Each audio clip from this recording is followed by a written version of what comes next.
So you're a Christian minister, Yeah. right? And I'm a person who grew up with absolutely no religion, and gravitated toward Buddhism and spent many years practicing Buddhism. I have a little Buddha in the corner here, so we can have Buddha speaking to Christ on a symbolic level here somehow. So in a way, I wanted to frame it around that.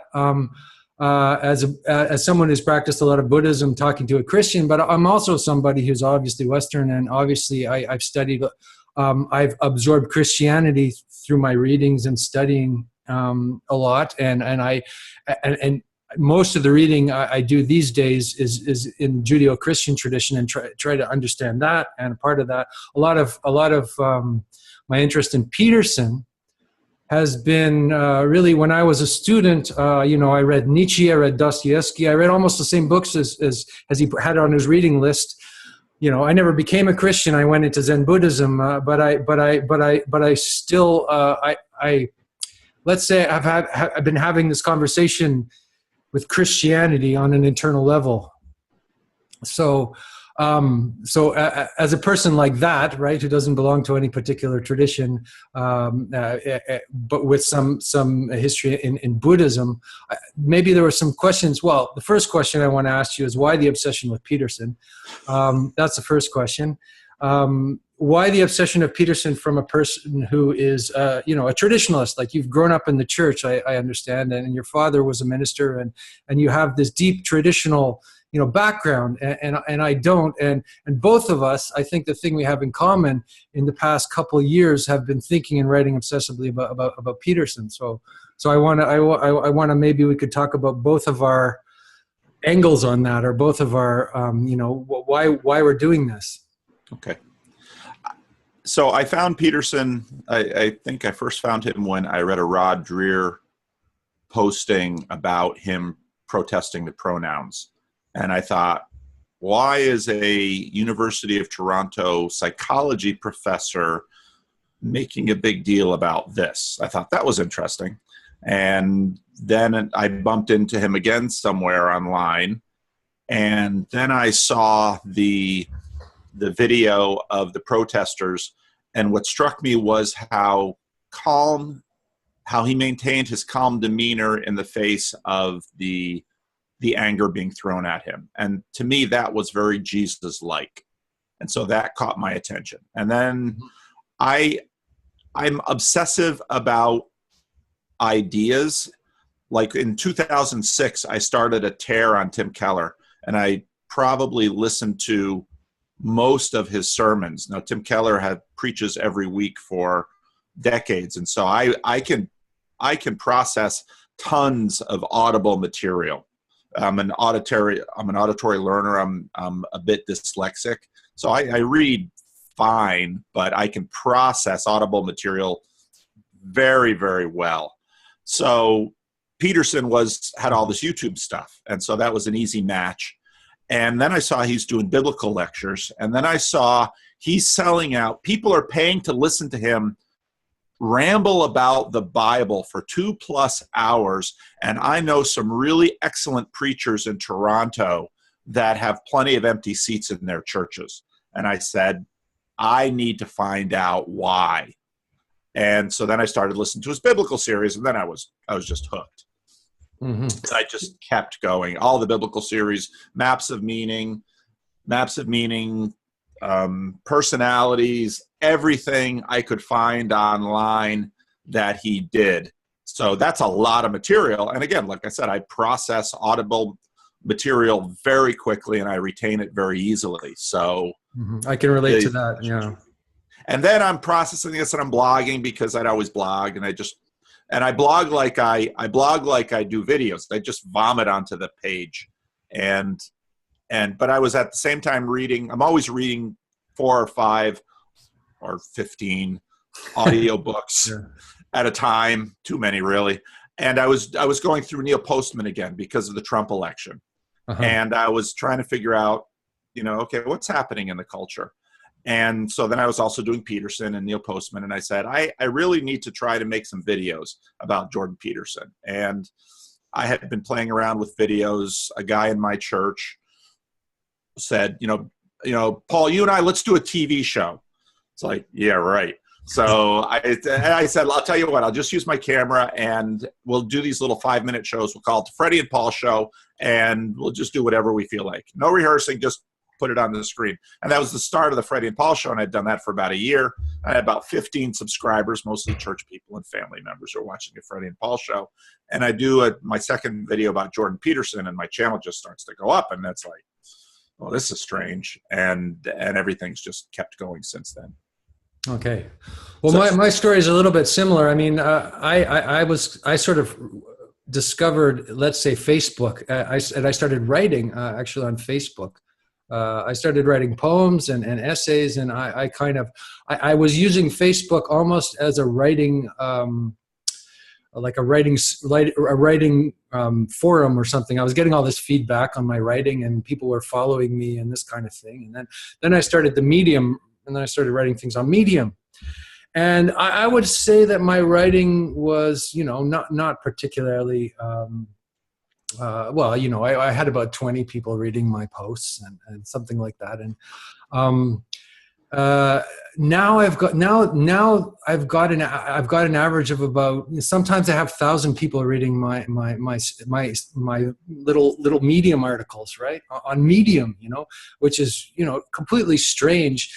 And during this whole process of discovering Peterson and writing about Peterson, I also lost friends, because I tended to write from a very social justice orientation. And it was never really my orientation of social justice in the sense of being very political, but I would say that I had a lot of friends on the left who were very social justice oriented. And then suddenly I just was taken by Peterson and started writing about Peterson, and the split kind of happened between the people who were interested in me before and then the people who are interested in me now. And I found all these people sort of who are not from my world at all, very almost some right-wing people coming and talking to me, and this was my whole let's say around the time of the Trump election and Peterson, my whole social world sort of shifted in some kind of way towards almost the center, and very much talking to people I wouldn't normally talk to in my world, in my bubble, or and then David Fuller picked up one of my articles, and then Peterson tweeted it, and then suddenly it's like suddenly there's it's a very modest following, but suddenly there's a reason for me to write for an audience rather than just being writing for myself, which is kind of interesting. Yeah. Well, I think part of what you and I have in common then is we both kind of started over on the left, and that had happened to me before. I'd always been on the left side of my denomination, which is a very conservative denomination, but I'd always been on the left because of where I grew up and my father's work and my work.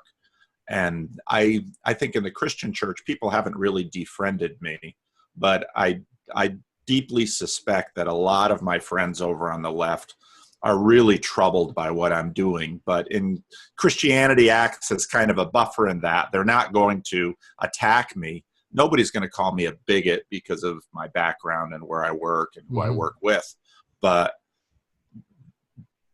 people, why are you doing this with that man? Yeah. Well, what I've learned from this whole experience is to have some sort of, let's say, compassion for people who are a bit more conservative than me, and learn to understand what conservative means, and even had a feeling that it's essential part of our nature, right? It's trait conscientiousness, it's security, it's self-protection, it's all of these things which are actually important, and that even within ourselves we have this. Like I'm very high in trait openness and very low in conscientiousness. So I've never been a conservative, but I realize that the part of me that needs to maybe develop is I need to become more, I need to become more conscientious, or I need to learn how to discriminate and distinguish between right and wrong, and I need to be more black and white and less relativistic in my view of the world. So there's a part of me that's quite attracted to just at least understanding traditionalism and conservatism and all that, partly because I felt so far outside of it, right? Yeah. Yeah, I've always been moderately high in conscientiousness. So, but I'm also very high in openness. So, and being again a pastor, I've had to navigate and really integrate a lot of that. My father was the same way. So that wasn't, I've always had a capacity, and again, I got this from my father too. I've always had a capacity to get along across the aisle. So I've always known how to talk to conservatives, and part of that is because I grew up in a very conservative religious tradition. So I understand conservatism, and I understand why they have the reactions that they have. But I also understand liberals because I'm very high in openness. So that's never been an issue for me. Right. Even though it's an issue for a lot of liberals and conservatives. It's an issue for me, I grew up with a lesbian mom. I've been soaked in progressivism my entire life, and I've grown up outside of any kind of traditionalism. So again, it's kind of why it's interesting for me to talk to somebody like you who has you have such grounding in tradition. That's fine. Well, one of the fun things about this journey for me is just meeting all these new people and hearing everyone's stories, because as a pastor, that's what I do. It's if you're going to, people are their stories in many ways. And so when people share their story with you, they share themselves. And to me, it's just fascinating. People just fascinate me. So especially interesting people like yourself. And so when you say my mother was a lesbian, I'm like, I got to hear about this. Tell me more about this, and I can talk to people forever. So, well, one of the other things that I've been thinking about in terms of this whole Peterson business is how the male archetype has been maligned since probably the 1960s, and is especially visible since the election of Donald Trump, who kind of comes across as this sort of pathological male, right? To a lot of people, from where I come from, to the point where people are almost hysterical about the man. And then at the same time that he arises, then Peterson comes up, and he represents, let's say, the good father archetype. And I guess since I've been raised, by I have a father, but my dog is pushing the microphone. I have a little dog. Let me see your little dog. Pull wait, yeah. Let me meet him. His name is Walt, and he's a pug. He's a pug. He's a pug. I named him after Walt Whitman, not Walt Disney, but I sometimes call him Walter Benjamin, and he's very intelligent. But it's 33 degrees here in Paris, and so he's in a sort of state of I don't know, heat. So he's just sleeping around all day. He's a pug. Yeah, he's a. Oh, hey, Walt. Nice to meet you. Yeah. Yeah. So. Well, I think your thoughts about masculinity and femininity are dead on, because culturally, I think there's a crisis in both masculinity and femininity, because what we've done is, I think we have also lost. We've told men they can't be masculine, and we've told women they must be masculine. And so culturally, we have lost the power for women to understand the power of the feminine in a healthy, powerful way. If you look at, again and again, we hear in movies that, we need strong women. And when they say strong women, they're saying we need masculine women. And obviously, with a male, you have your masculinity and your femininity, and with a female, you have your masculinity and your femininity. But we keep emphasizing the masculine for the women, and we keep de-emphasizing the masculine in the men. And it's no wonder we've got this chaos. Mm-hmm. Yeah. Do you think there's anything virtuous about this chaos? About, let's say, I always think about, I don't know, have you heard the Zen phrase, first there are mountains and rivers, and then there are not mountains and rivers, and then there are mountains and rivers again? No, I've never heard that. Have you heard that phrase? I don't know if you've read any Zen, but in other words, first first there's men and then there's women, right? And Uh-huh. they have very defined roles. Yeah. And then I guess in the 60s, all of these roles sort of, blend into each other and get confused and get kind of lost. And women, we have women's liberation and all, there's this, maybe that's like the postmodern stage, right? Where, men and women, where I grew up, I had no concern with masculinity whatsoever. It wasn't a concern, for me. I had long hair, in fact, I almost identified more with the feminine. Yeah. So it was only later, becoming an adult, right now, I have some kind of interest in what masculinity is and what it means. So I think it's like a loss and then a recovery, and I wonder if that also is mirrored by the loss of tradition, right? And the recovery of tradition. Yeah, I think that's true. I think culturally, we usually just keep swinging back and forth because to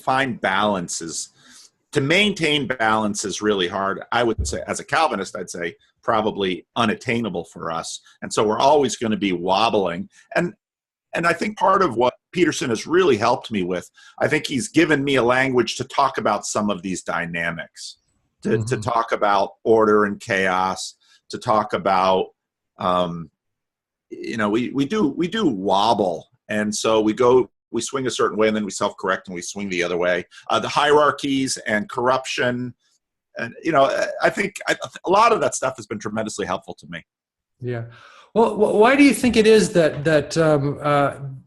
people are not going to church? Like, there must be fantastic ministers out there, who are extremely enlightened and I've certainly met with, in the Buddhist tradition, people who have a sublimity of an expression, and why are people going outside of these institutions to learn about the institutions, to learn about the traditions? Why is Peterson speaking from outside of a tradition? Why is that seem to be necessary?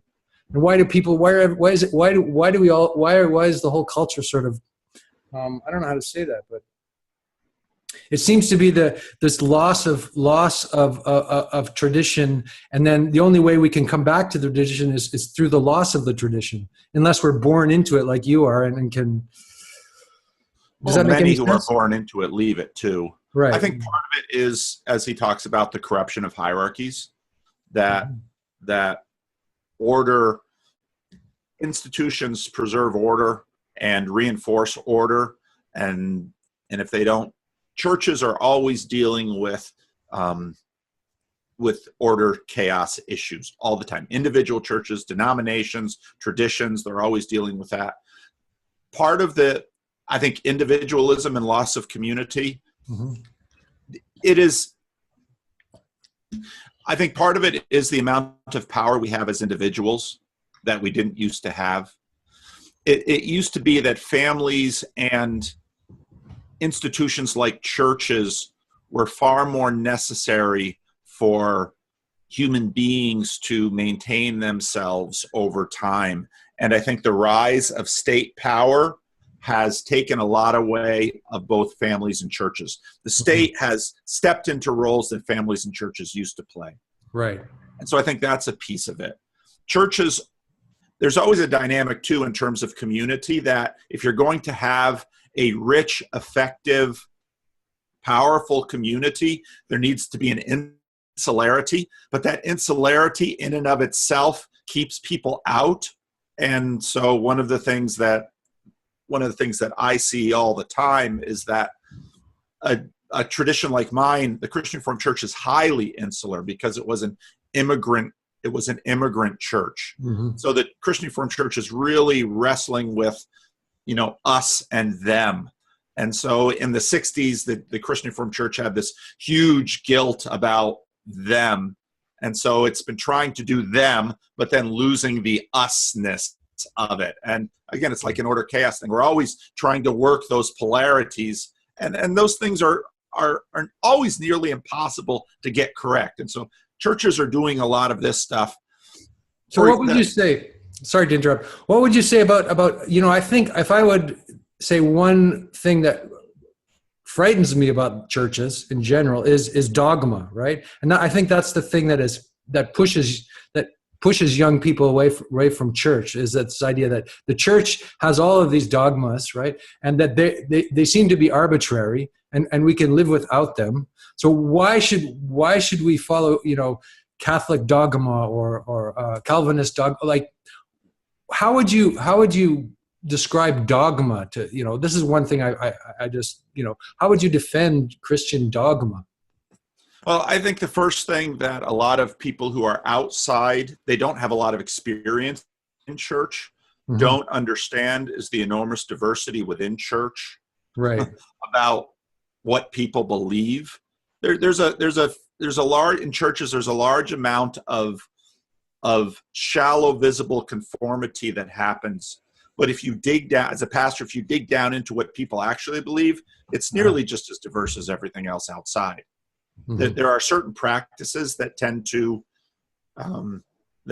define the community, and often those practices are not explicit, but they're kind of embodied, and so people learn them. And so actually to get into a church, in some ways, you don't even have to believe anything that any of those people believe. If you just show up and kind of learn to adopt the external behaviors, you're in. That is so incredibly common, even in a church like the Christian Reformed Church. Now, you get into certain levels of leadership, and the dogma becomes more important. And my explanation for the dogma is that in order to actually be able to productively navigate change, you need a baseline. The dogma provides a sort of baseline. Mm-hmm. If you're going to have theme and variations, you need theme. And the dogma is not what I think a lot of outside people imagine it to be. Churches change. Many churches change, not all, but many churches change almost as much as everything else. Well, I have a conservative Catholic friend, and he used to be a Stalinist, and now he's become a very conservative Catholic. And what he's always telling me is that I'm going to go to hell, right? And because I'm not a Christian. Yeah. And how do you? Does that make you nervous? Well, I think that he's projecting his hell on me, because I think the hell that he's going through, he's projecting on me the hell of his own mind and his own soul. Is, if he's going to go around, if he thinks that he has the authority to say that somebody else is going to go to hell because he's not a Christian, then I say, well, who are you? Or, who are you to say that? I mean, I know people who are Christian who are lovely, wonderful people, and then there's other Christians who are terrible people, and then there's people who have absolutely no belief at all who do wonderful things, and I'm not what I'm doing now. I know there's deep profound truths in the Christian church, but I have a hard time with that aspect. Why people take that hard line? So I always want to I want to ask somebody who's a preacher about that. I should probably be less selfish in my videos and start addressing some of these issues, because they come up a lot. If you kind of emotionally take a step back and take a look at this dynamic, mm-hmm. a number of things will become evident. First of all, there's the relational layer to that interchange. Mm-hmm. And you can ask yourself, well, what's really going on beneath the surface of this interchange? Why is he telling me this? Well, it could be because you're his friend, and this is a belief that he has, it's a belief that he has via his religion. And so what he's really saying underneath the surface is, I love you and I'm concerned for you. Hey, good. That's a happy thing. Mm-hmm. You might ask, why do I find this so disturbing? Obviously, a Muslim would think that I, as a Reformed minister, am going to hell. That doesn't bother me in the least. Why doesn't it bother me? Well, I think he's wrong. So then we might ask, culturally, where does this anxiety? It used to be an evangelistic technique that Christians would use. As Christians, I can pull a book out of our library that says, you go to someone's door, you knock on the door, and you'd say to them, if you were to die tonight, how would you? And God were to say, why should I let you into my kingdom? What would you say? And in mid-late 20th century North America, this was an effective evangelism technique to get people to start coming to church. Mm-hmm. Why? Because there are all these latent beliefs beneath the surface. This, we talk about now white guilt. Well, this was Christian guilt, and you could use that to motivate people to get active in a church. Now, if you start deconstructing this stuff, let's set aside the ontological claims. If you start deconstructing this stuff, what you're going to see is a whole lot of interesting things. One of the interesting things being what you just described afterwards, which is, hey, wait a minute. I see a whole bunch of Christians who are really awful people who say they're going to go to heaven, and all these really wonderful people who are doing good, they're going to go to hell. Well, what you've just described is your implicit beliefs about what heaven and hell are and who qualifies for each. Now you start deconstructing that, and then we can have actually a very interesting conversation. Because here's what's underneath it. The idea, okay, so let's imagine there's an afterlife. Okay, let's imagine, let's go to the Greeks. Let's look at Hades. Hades or Sheol in the Old Testament, kind of this gray place, maybe some differentiation. You can read in Plato's Republic where old men are a little anxious about dying, about the bad things that they've done. So you got this idea of kind of karma, where, preservation of moral energy.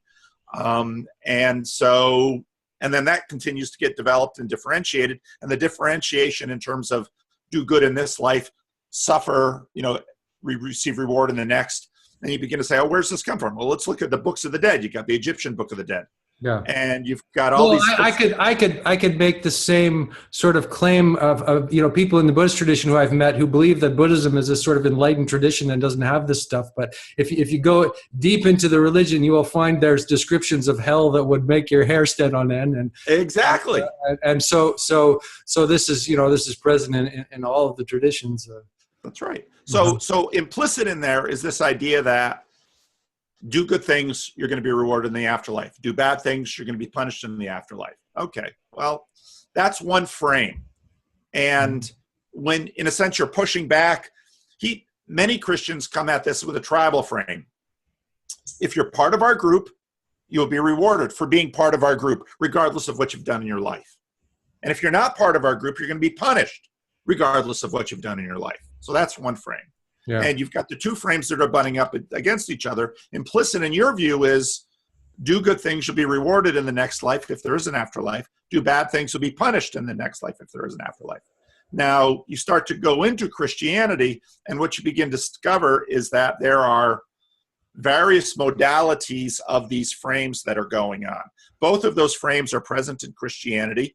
And then there's a third frame, which is something to the degree of, if you, let's use Jordan Peterson. Let's say if you're fascinated by Jordan Peterson, you would love to do nothing more than be Jordan Peterson's neighbor, so you think for now, and get to know him and have dinner with him and know his wife and know his kids. And if you hate Jordan Peterson, you would never want to be his neighbor because he would drive you crazy. Yeah. Well, the same thing goes with God. See, also implicit with this is heaven is like, I'll use U.S. terms, heaven is like Santa Barbara. Hell is like Stockton or Oakland. Okay? Okay. But in terms of Christianity, heaven is about communion with God. Yeah. Hell is about being separate, being separate from the divine, being lost, exactly. And living in a fragmented world where you feel no connection to anything, and that is hell, right? That's right. So now we've got a third conception of, and see what happens so often, I would say, in Christianity is we've got these images, okay? One is the divorce from God or reconciliation with God. One is the reward or punishment in terms of this world. One is the inclusion or not inclusion in a group. I wouldn't say none of these things are true. I'd say all of these things are true, but all of these things are aspects which we are able to appropriate that get at what is at the center of this thing. Mm-hmm. Now, you might say, yeah, but there are differences, there are tensions between the three. And I'd say, yes, there are. But those tensions reveal that we're unable to actually integrate the three of them into what is probably reality. Similar to the fact that we see certain spectrums with our eyes, lobsters see spectrums with their eyes, Is there a reality out there that both we and lobsters are able to see, but none of us can see it fully? Right. Well, It there's doesn't mean just that we don't see it, multiple. lobsters don't see it, or it's an either or. I see. Okay. Yeah, that makes sense. So that kind of comes about, I sent you this list of, ideas or questions. And one of my question is, what is a Christian, right? And can you be a Christian outside the church, right? And then this comes back to Jordan Peterson. Is he a Christian outside the church? For me, it makes sense that Christ would be the ultimate archetype, right? Of goodness and sacrifice. That makes complete sense to me. But why would you need to identify yourself as a Christian to understand Well, that? I would recommend And Peterson doesn't, right? He doesn't, at least he doesn't explicitly, say that I'm a Christian. He says, well, depends what you mean by being a Christian, or depends what you mean by God. He won't allow himself any kind of dogmatic, formulaic, and I kind of appreciate that. On the other hand, I think, well, then what, where do you stand, sir? Like, what, at a certain point, do we need to say, I'm a Christian, or I'm a Buddhist, or and take a stand in reality the best way we can? So you're asking him to identify himself within the tribal frame, and he is saying, I'm not going to do that. I want to resist the tribal frame because I'm not at all sure framing it in this way. I would think that he says framing it in this way is going to distort the multiple frames in which I am trying to work these issues. Mm-hmm. Now, me, I can't help but frame myself in this way, and I'm very comfortable with the tribal frames. But I think, as a lot of people have noted in my channel, I've got a fair number of people like yourself who didn't grow up with religion but have been into Buddhism. This is one of the things that surprised me, how many, like Nathan Carey, I've done a couple of conversations with him. It shouldn't surprise me because I've got a lot of those kind of relationships in my life, in my real life, because that's where I live. And so that's probably been affecting my mental processes of this. But he's wanting to resist this frame because how this tribal frame is going to play out in his other agenda is going to distort him. So I think there's a tactical element to this that he's working on, but I think he's also completely sincere in saying he's answered the question both ways in a number of places. Well, wouldn't saying I don't know, wouldn't that almost be more of a Christian statement than saying I believe and that's the truth? But wouldn't do you know what I mean? Like, does that make any sense? The fact that I won't define the unknowable thing, right? I won't say this is it, and you need to, I will remain within, let's say, the cloud of unknowing, or am I being? That could be. I don't know that it's that esoteric for him. Here's an example. Someone says, I'm married, but I don't live with my spouse. Okay, well then, are you really married? Well, legally I'm married, but I don't live with my spouse. Well, are you really married? I mean, you can understand both sides of that question. And when you ask, can I, and this is an old question in terms of the United States, because there are so many people that call themselves Christians and they don't participate in a church. As a pastor, I would liken that to saying, I'm married, but I can't live with my wife. I see. Well, then you're not really married. But that's not, doesn't seem to be the case with Peterson, because he seems to be attempting to imitate Christ in a sense, but outside the church. That's right. Wouldn't you say? Yeah, that's exactly right. And in terms of Christian theology, that would be something akin to saying, well, I'm married, but I don't live with my wife. And, if I want to have sex with others, I go ahead. With Christianity, the hard work of actually becoming the Christian that God wants you to be is involved in the day-to-day conflicts and banalities and rituals of living with other people and working out those relationships in concrete ways. Well, it's an impossible ideal in a sense, unless you're, nobody is a Christian in a sense, except for I mean, nobody's a Christian except for Christ in one sense. I mean, people are trying. Well, being a Christian means you're trying to imitate Christ. Is that? No, see, and that's often a way that it's phrased. But again, just like with the hell conversation, Mhm. there's a reality to that none of us, at least in my tradition, none of us fully attain in this age the Christ likeness that we are destined for. Okay, so your tradition would say that basically that's impossible. Yeah, we are in this age. So the Bible talks about time and ages. Until I die, sin will always be with me. I Mhm. will never fully overcome because I can't. I'm very Augustinian Calvinist tradition. I can't actually triumph over all my sin. I will always be hampered by it in this life. Mhm. Well, it seems to be a realistic point of view in any case. It's also a nice, I mean, people say, well, you're a sinner. I say, yeah, I know, I'm a Calvinist. To be a Calvinist says I am a sinner. And so when someone says, well, you're a dirty hypocrite, I say, absolutely. I'm a worse hypocrite than you've seen. And Uh-huh. I'm a worse sinner than you can possibly know, because this is where, because I'm always presenting a persona, but there's a shadow side to me that I'm hiding, that I'm even denying about myself.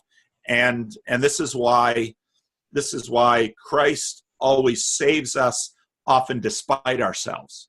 Yeah. Well, I remember reading. There was a tradition of Buddhism when I was studying university um, where I guess the sage or whatever says I'm the worst person or something, and that's his moment of enlightenment, realizing he's not, he is the devil in a sense, right? That's Absolutely. yeah. And so then in my tradition, especially in terms of Calvinism, we our rescue is something that Christ effects on our behalf.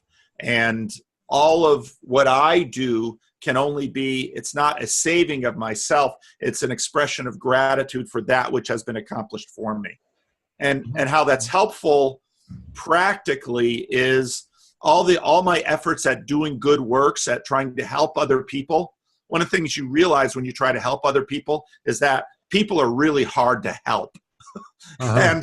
And we have all of our own mixed motivations. And so your friend comes to you and says, I'm afraid you're going to hell. Now, from his side of the wall, that's a loving thing to say to you. Yeah. But there are probably a bunch of other motivations inside of that person: pride, egotism, self-righteousness, that are also coming through in that message. Mhm. So we're terribly mixed up people. That's what it means to be a human being. That's true. That's true. Okay. So I'm just looking at my list of things I wanted to ask you. Oh yeah. Again, I wanted to ask you about the Trinity, because I don't know if I've heard different theories about the Trinity, and I've heard people talk about the Trinity, and I know I've heard one Buddhist teacher say that there's something similar in Buddhism called the three kayas, which is the three bodies. And anyway, I kind of wanted to get your take on the Trinity, what the Trinity means. Are you able to is that too complex a subject to sort of say something about, or? No, there's part of the question is how to get at it phenomenologically or historically. Mhm. One of the important things to recognize is that, you begin with Abraham, and, Abraham was likely a polytheist like everyone else in his day. And he starts following this one God. Well, what's that relationship look like? Are there other gods? And one of the things, if you read the Old Testament carefully, is you'll notice that the Old Testament is a long conversation with polytheism. And you've Interesting. basically got polytheists then kind of creeping into what's now today often called henotheists. Well, there's one God above all gods. And you'll find that language all throughout the Old Testament, and especially the book of Psalms. There's one God above other gods. And then there's and this again is part of what Peterson talks about. So you have all of these different tribes with all of their different gods, and when the nations go to war, it's also God warfare. And so when, say, the Babylonians conquer, and so then Marduk becomes the supreme god over all the gods, and this is validated by the fact that Babylonian is just crushing these other nations. Well, what everyone in the world does, because they are consumers of their spiritual consumers, is that, well, I'm going to worship Marduk because he's clearly the top god. If you read, you want the best God, no matter what. You want the best god because you want, you want to be the wealthiest. You want to be a winner. Donald Trump. Why would you drive a Volkswagen when you can have a Rolls Royce? Yeah. Bingo. So, but what happens is that many of these nations, not just the Jews, also have this thing that their God is the top god. Yeah, but then their God gets exposed or owned by another nation. And so everyone just kind of gives up on their God because Baal isn't working and we're going to follow Marduk.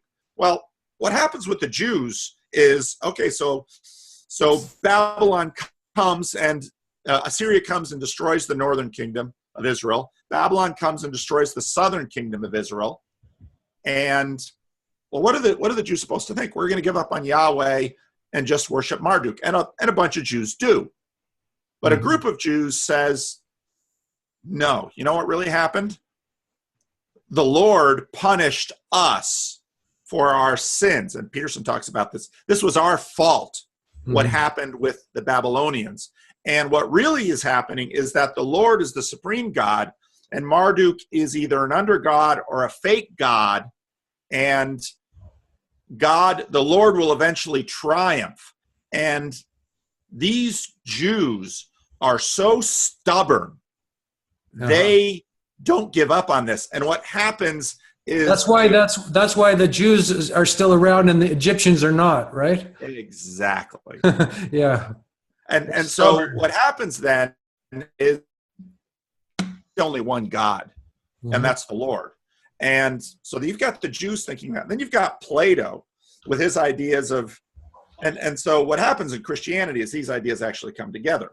But phenomenologically, so the Jews via exile, they basically, through this dynamic of loss and suffering, polytheism is beaten out of them. And by the time we get to Second Temple Judaism, about the time of Jesus, these Jews, when the Romans come in and the Greeks come in and they want to put up a statue in the temple, these Jews literally say, over my dead body. And they are going to wear out the arms of the oppressors, chopping their heads off. They're just going to, it's going to take so much work to kill all these people that these empires just give up and give in and say, these Jews are just so doggone stubborn. We're just tired of killing them. Okay, you can have your own thing over there, and we'll leave you alone. And that's where the Romans go. So then you've got monotheism, and then Jesus comes along, and Jesus starts saying things, and you read this in the Gospel of John, that I am. And the Jews rightly begin to say, what did you say? He's saying he's kind of saying he's part of God. He's kind of saying he's God's son. He's kind of saying he's the Lord. And him and God are one. Is that what? Yes. Yes. So a good Jew in hearing that would say, I'm going to take you out back and stone you. And they tried a few times. And Jesus, but then finally when Jesus goes down to Jerusalem, which his disciples say, don't go to Jerusalem. They're going to kill you. Well, they do kill him. And Jesus says, I'm going to walk right into this and I'm going to die. And then I'm going to be raised. Well, after he's raised, what are his disciples supposed to think about this? And so that really the most dramatic passages in the New Testament are things like in the Gospel of Matthew, after Jesus is raised, he presents himself before a crowd of about 500, and some worship and some doubt. Now we pay attention to the doubt. But when they say some worship, we say, whoa, stop. What are these people doing worshiping Jesus? Because that was beaten out of them. Okay, are they going to go back to polytheism? No. And then so you've kind of got Jesus, God the Son and God the Father, and then in comes this Holy Spirit. And so what eventually comes out of that is, well, we're still monotheists, but and then Christianity works on this for about 400 years. They say, well, there are three persons and one God. And that's the orthodox formulation, that there's one essence or one substance, and this gets into the Greek terminology, but there's three persons. And three different manifestations of the one God principle. See, if you say manifestations, you in a sense, and this is part of the difficulty of Trinity, is talking about it, because we're trying to appropriate it mentally. And this is why the church got very precise about language, because it said, if you try a metaphor like here's a metaphor that's often tried, like water can be a solid, can be a liquid, can be a gas. Well, but it's still those aren't three personalities. See, then we're bending the word personality. And so what the church said is there's three persons, which meaning you and I are two separate persons. So you can have that kind of dynamic and relationality, but there's one substance that are united in mission and purpose. And now suddenly, via this language, you look at a marriage, the two become one flesh. So marriage. What is the ghost, and what is that? Is that consciousness? And what is the, and what is the Father? What is the Son? What does that mean? Well, I think this is where Peterson and some of these categories are helpful, because the language, now we get into dogma. So the church establishes a dogma and says, here's a baseline, and this is going to govern us. Okay. But you can memorize a dogma, but now we need to connect it with the rest of our lives. All right. So here's the dogma: one substance, three persons. But now we've got the Holy Spirit. Well, what is the Holy Spirit? What does the Holy Spirit do? Well, the Holy Spirit is the way in which, so we've got the Father and the Son. Well, now you've got a relational situation that Jesus uses to describe our relationship with God, because see, all of these things then are very useful tools for setting a relational universe and how to actually act towards one another. And well, the thing I noticed about Peterson, compared to other kind of pandits, right? People who are just talking, and you can listen to people talk for hours. You can listen to Sam Harrison, absolutely brilliant and whatever. But there seems to be a kind of fire, and in my first essay on Peterson, I wrote he's like possessed by a Holy Spirit, in the sense that there's something beyond him that is driving his mission. And I'm not saying that that seems to be that's transpersonal, or I don't know what the language to use is, but again, it's like the wave, not the person, and you can tell the difference between people who are animated by something beyond them that is very profound, and some people who are just very intelligent in this kind of mechanical sort of way. Does that make sense? And I've always when I hear the whole Sam Harris Jordan Peterson debate, well, maybe Sam Harris is animated by a Holy Spirit also, but he does. It seems so. Let's say there seems to be a missing dimension in just this purely analytical, rational way of looking at the world. Well, and Greeks, the Greeks would have said, and Jung gets at, so this, ideas have us, we don't have ideas. Yeah. Eros or Cupid. Well, what happens? Well, when you fall in love, it seems like something comes in you and takes over, because, you meet someone who's just fallen in love, and you look at them, if you know them well, it's like, oh, they fell in love. I mean, because something is possessing them. Yeah. Or in a musical performance, I think of, you can hear when the spirit is there, and when somebody is just, the Rolling Stones are going out there and playing their song over and over again, the spirit's not there. It's just become this sort of mechanical repetition. Whereas when real music is being created, I guess we could say that's the Holy Spirit, right? I mean, well, and this is where dogma, because Christians don't like that. Because this gets appropriated and it can be abused. So this surprises people, but people in the Christian tradition, conservative people will come up to me and say, well, Paul, the Holy Spirit told me that you have to do this.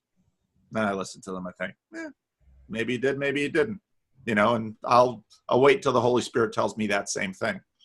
And so then you have this question of, so in the church, we're supposed to be governed by the Holy Spirit, but when is this the Spirit speaking? Mm-hmm. When is it not? I was so one of the churches I went to had a kind of a Pentecostal aspect to it.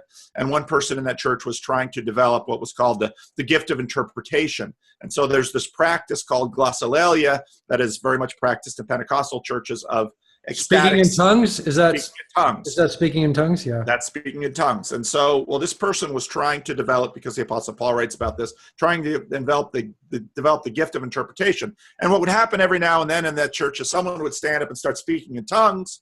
And then basically the rule is you're not going to do this in public unless someone is given the gift of interpreting the tongues, because that's what Paul writes about in the New Testament. And well, what happened in church is that we had a tile floor and someone dropped a collection plate. And this person stood up and gave the interpretation because he was confused and thought someone had been speaking in tongues. But what had happened is someone had dropped the collection plate. And so I was just watching this thinking, this is what it means to discern the Spirit. You just interpreted someone dropping the collection plate. Now, again, the cynic in me, and I've got a pretty strong cynic in me, kind of looks at this and says, is this all total BS? But the other side of me has to say, be careful about how cynical you are, because God can work through, and this is part of my openness. I look at Jordan Peterson, people say, regularly Christians will write to me and say, the Jordan Peterson is, and boom, boom, boom, boom, boom. We got different reasons from the left to dismiss him. And I'll say, but if you read your Bible carefully enough, if you know it enough, Cyrus is, Jonathan Peugeot calls him Cyrus. In the book of Isaiah, Cyrus is called the servant of the Lord. And the book of Isaiah uses that servant of the Lord. That is a very high title. And he's applying this to Cyrus, who is a pagan emperor who lives the kind of life that makes Donald Trump look like a putz. He literally has a harem, and, he can do whatever he wants to everyone. And Isaiah calls him the servant of the Lord. So if God can use Cyrus and Isaiah can call him the servant of the Lord, then who knows what God can do through Jordan Peterson. Well, that reminds me of, I studied a lot of Eastern mysticism. It reminds me of the crazy wisdom masters in the East. That's very much a tradition, whereas somebody would appear to be a prostitute or a madman or just a total sex maniac, and actually this would be somebody very somebody it would be the Buddha, in a sense. So that's, look at what Stormy Daniels is doing. What's that? Look at what Stormy Daniels is doing. Stormy Daniels, who's that? That's this porn star that Trump slept with, who has nothing to lose by telling everyone and, give back the $130,000 and, she just went to prison or something, or to jail recently, but she's the one that's causing Trump all of this trouble. Well, and that's kind of a figure like that. Well, I'm not saying Stormy Daniels is the servant of the Lord, but this is Peterson's point, one of his rules, which is dead on. Yes, maybe Donald Trump is a servant of the Lord, huh? Maybe. You're going to get me into real... Well, and now again, if I read Romans 13, and if I would say, can America learn something from Donald Trump? Now, personally, I've voted Democrat all my life. I've got a lot of thoughts about Donald Trump, most of which I won't share publicly, but not a fan. Yeah. But at the same time, can God use Donald Trump to do good? Yes. Yeah, I would agree with that, and I wouldn't put that in that terms because I'm not so much of a Christian as you are. But my feeling is that Donald Trump is an expression of some kind of truth emerging. and it's a very ugly truth, right? It's hard to look at. I have a hard time sometimes looking at the guy, but he's something emerging from the depths to tell us something about ourselves, and maybe that is the shallowness of consumer society, or a world without spirituality, or without this connection to the divine, whatever you want to call it. Just pure materialism. It's like the pathology of pure materialism showing itself. And it seems like the leftists can go one way and they just become hysterically anti-Trump, and then or they can say, okay, listen, what is this telling us about about ourselves? Like, again, the deeper thing of looking at your own inner Trump, or your own, your own, what part of you is like this man in some kind of way. That would be a difficult thing for many people to look at, just on a psychological, let's say, Petersonian level, right? Well, I think Trump exposed the civil religion of the left. So here you have Obama, who is in his life a Puritan. Yeah. I mean, he's faithful to his family. He's self-controlled. Obama's a Puritan. But this gets into what David Brooks has been writing about for years, and Charles Murray, where the left practices Puritan values, at least the leftist elite practice Puritan values, but preach libertinism. Trump lives libertinism and practices preaches Puritanism, which is just laughable. It's a strange inversion, huh? Yeah, and so Trump is the mirror opposite of Obama. Yeah, I thought of that as well. I thought of them being as two sides of the same coin. Obama is squeaky clean. He's likable in every way, almost. You just like the guy, and his family is beautiful. He's disciplined. He's intellectually clear. There's nothing to dislike about the person, and the only thing you could almost criticize him for is he's almost too perfect or something. And then Trump seems to be this expression of ugliness, like the shadow of that. Yeah. Oh, chaos and order. Yeah. And Obama is physically darker. Yeah. And look at Trump. White hair, white skin, but spray on tan. Yeah. I mean, it's you look at later, once people get a little bit of emotional distance and being able to start to analyze this, and of course Trump is pure chaos. Yeah. And I don't want to get pure order. I don't want to get too political, but Obama was terrible on immigration, and Obama. Some people say I'm not a politically minded person particularly, but Obama dropped a lot of bombs on families, and So the actual, maybe if you look at the actual policies, what's the difference? Maybe there's not as big of a difference as people think. I'm not sure, right? Because I'm not a political pundit, so I wouldn't want to make a categorical statement in that way. But just looking at the psychology of America. Yeah. No, it's crazy. It's this. On one hand, there's this Puritanism, right? You're right, Obama, and on the other hand, there's this vulgarianism. There's this Baroque kind of. I don't know what it is, but. Yeah, and Trump on his third marriage seems to be a serial womanizer from everything we know about him. And I grew up outside of New York City, so Trump was always in the news, and Trump. Yeah. We've known forever who Trump is, and he is who he is. He's always just been there, right? He's been this sort of guy who's always been there. He's like. And the piece that really caught my attention after Trump was elected, I'm trying to remember, it was Aaron Sorkin. He's a screenwriter, a very famous screenwriter, and he publishes this letter to his daughters after Trump is elected, and he's basically saying, this should never have happened. This will never happen again. Well, what's this? Well, what I call this is progressive liberationism. This is the civil religion on the left, where they imagine that we are this is the civil religion on the left, and it is a dogma that, Yeah. and we're following this progressivism, and that has a lot of alignment with Sam Harris. And when Yeah, you look exactly. I was just thinking of Sam Harris, and that's what I was writing about. I was writing about how the secular world, by rejecting religion, it kind of creates this quasi-religion. not a quasi-religion, it is a religion. Yeah, it is. It has all, even they even start to say things like you have to have faith in science. You have to believe in science. And they start developing institutions. And I know, Dawkins had a summer camp for children. It looks very much like, like American Christianity, right? Right. And then you talk to people about this, and they all have these formulaic answers and to your questions, and you're an idiot, and there's this angry atheist phenomenon, right? You're an idiot if you're just I knew the angry atheist sort of is this.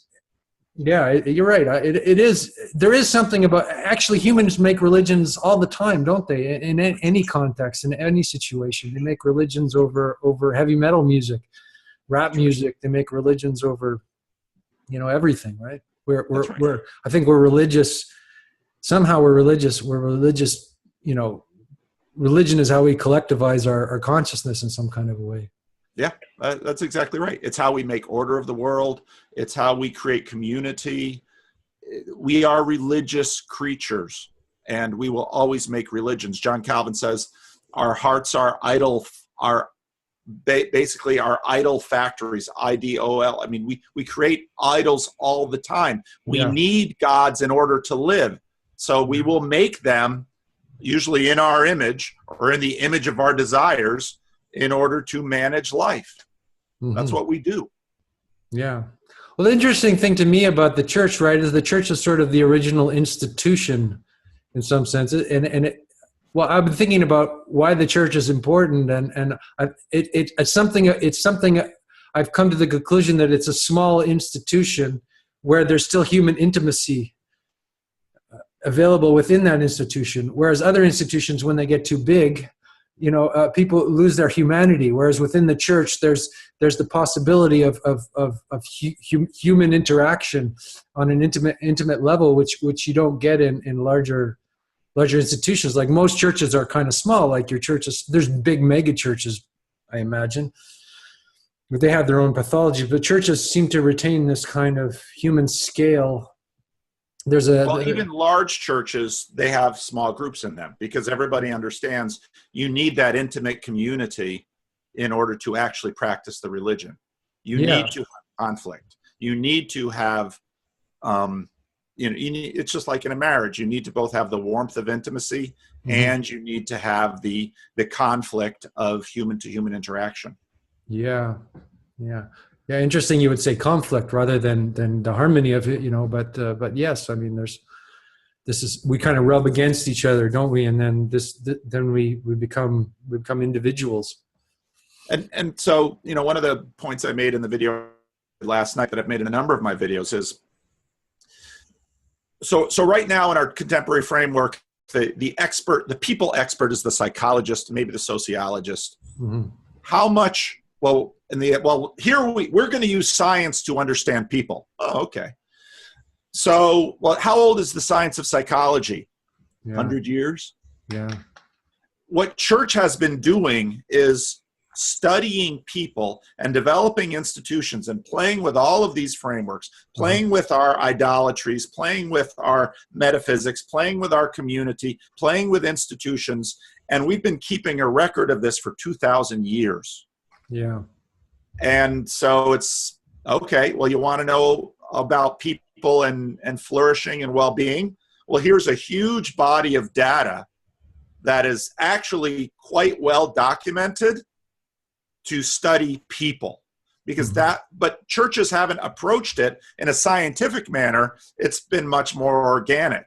Yeah. And so this is again why you need. That's why Peterson's interesting again too, isn't it? Because he's bringing scientific perspective to religion, but not throwing religion out at the same time. Well, I think Peterson is recognizing that we have been studying each other for far longer than we ever knew. Yeah. And religion is the product. It is the documentation of those studies. Now, it's in a different form than the kind of psychological studying he's doing. But so what he is doing is taking what he's learned from psychology and trying to read back over the tradition. Jonathan Haidt did exactly the same thing in his book, The Happiness Hypothesis, or The Happiness, yeah, that's it. Jonathan Haidt's first book, which I think is better than his second book, more interesting for me, he says, there's wisdom in ancient religions, and he looks far beyond Christianity. He tends to be a little bit as culturally, the West has still got a... But he's still an atheist, isn't he? Yeah. I was listening to the same thing with Eric Weinstein, who is a fascinating person, an amazing mind. What a guy. And he practices his Jewish religion, but he doesn't. He says he's an atheist. I find he still practices because he understands the need for it, but at the same time, so part of him is going and doing Jewish ritual, and then but at the same time in his another part of him he claims he's an atheist. So how can you be split in that kind of way? Either you're pregnant or you're not. I find it kind of strange. On the other hand, it makes it's kind of pragmatic sense, right? You understand that you need this, but maybe there's some honesty in atheism when people say, I just don't believe in God, and I just don't, right? I remember, Simone Weil, do you know the thinker Simone Weil? Yes. She's a kind of Catholic mystic and a wonderful writer, and she was sort of a left-wing skeptic atheist. She was and then she had this very strong Christian experience. And she said she couldn't have been a Christian, an authentic Christian, right, if she hadn't been an atheist, So she said that her skepticism, her deep skepticism of the faith actually served her, and that a lot of people who claim to be, religious are just going through the motions, right? We're human beings. We're full of lies. We're full of contradictions. So I'm a Christian minister. I would say the times in my life that it would have been expedient to give up my religion, it's in those times that I discovered how deep it was in me. But at other times when I'm comfortably, like I am right now, when I'm comfortably within my religion, I am free to experience all sorts of doubt. What if I have spent the last 55 years of my life serving what Sam Harris calls a damnable fiction? Right. What does that mean? Well, maybe psychologically I don't want to face that, so I double down in my Christianity. That's not my experience. The only way I can actually talk to skeptics and people who are struggling with doubt but want to be Christians is if I myself understand that doubt from the inside out. Right. So maybe this whole business of this, that's what's interesting about the dialogue between Harris and Peterson, because Peterson, when I first heard Sam Harris, I just completely dismissed him entirely. That would be my usual reaction to somebody with this, reductive materialist view. Just dismiss him, right? It would just be, I was like, this person is shallow or something. But then Peterson actually went and talked to this guy, and then I thought, okay, he's not shallow. It's he's very intelligent, and he's actually had spiritual experiences through his meditation, and so there's the fact that you can. That seems to me that's a much more generous attitude, maybe. Are you following what I'm saying? That oh yeah. I really thought it was that taught me something about how to deal with these angry atheist types. Well, they're human beings. Yeah, even now I'm kind of putting them down. I'm making a caricature. Well, and again, one of Peterson's best rules is, I'll rephrase it. In every conversation, talk to someone as if you have something to learn. That is, so people sometimes ask about the Freddie and Paul show. And I will tell them quite honestly, every time I am with Freddie, I learn something from him. And people will say, you learned something from Freddie? Yeah, I learned something from Freddie. And I find that regularly with if I can tell my ego to go sit in the corner for a few minutes and sit down and actually listen, you can learn from anyone. Not just anyone, you can also learn from your dog, you know. you can learn from, you know, whatever is manifesting around you, I think. Absolutely. You know, and learn from. So what you do in that is, again, this is where I find my Calvinism helpful. How do I deal with my ego? Okay, I need to keep looking at myself and saying, you know, you're a sinful hypocrite. Now, you need to have a very strong ego to really be hard on yourself. Oh, that's interesting, yeah. People who have a fragile ego, you know, they need to keep trying to bolster themselves. Well, my parents were well put together people. You know, I felt very secure in their love. My poor wife sometimes looks at me and thinks, oh, the ego on this man. Yeah. People will say all kinds of horrible things to me. And does this mean I'm a narcissist, or, you know, which is it? But you need to be very secure to hate yourself in the right way. That's interesting. I know that in the Buddhist circles I've been in, one of the critiques of Christianity is you always get is the Dalai Lama said this, that what's wrong with the Christians? They hate themselves so much. They're obsessed with their original sin, right? You know, yeah. You know, he came to North America, the Dalai Lama, and he saw people just, you know, wrecked, right, everywhere. They'd lost some kind of, you know, people, you know, but maybe that had more to do with materialism than you know, an original sin, or maybe it had to do with the corruption of Christianity. There's a fascinating person. Do you know Ivan Illich? Have you ever read his stuff? His thesis. His thesis. He was a Catholic, and he wrote books about school and medicine, about institutions. Oh, okay. No, I haven't read any stuff.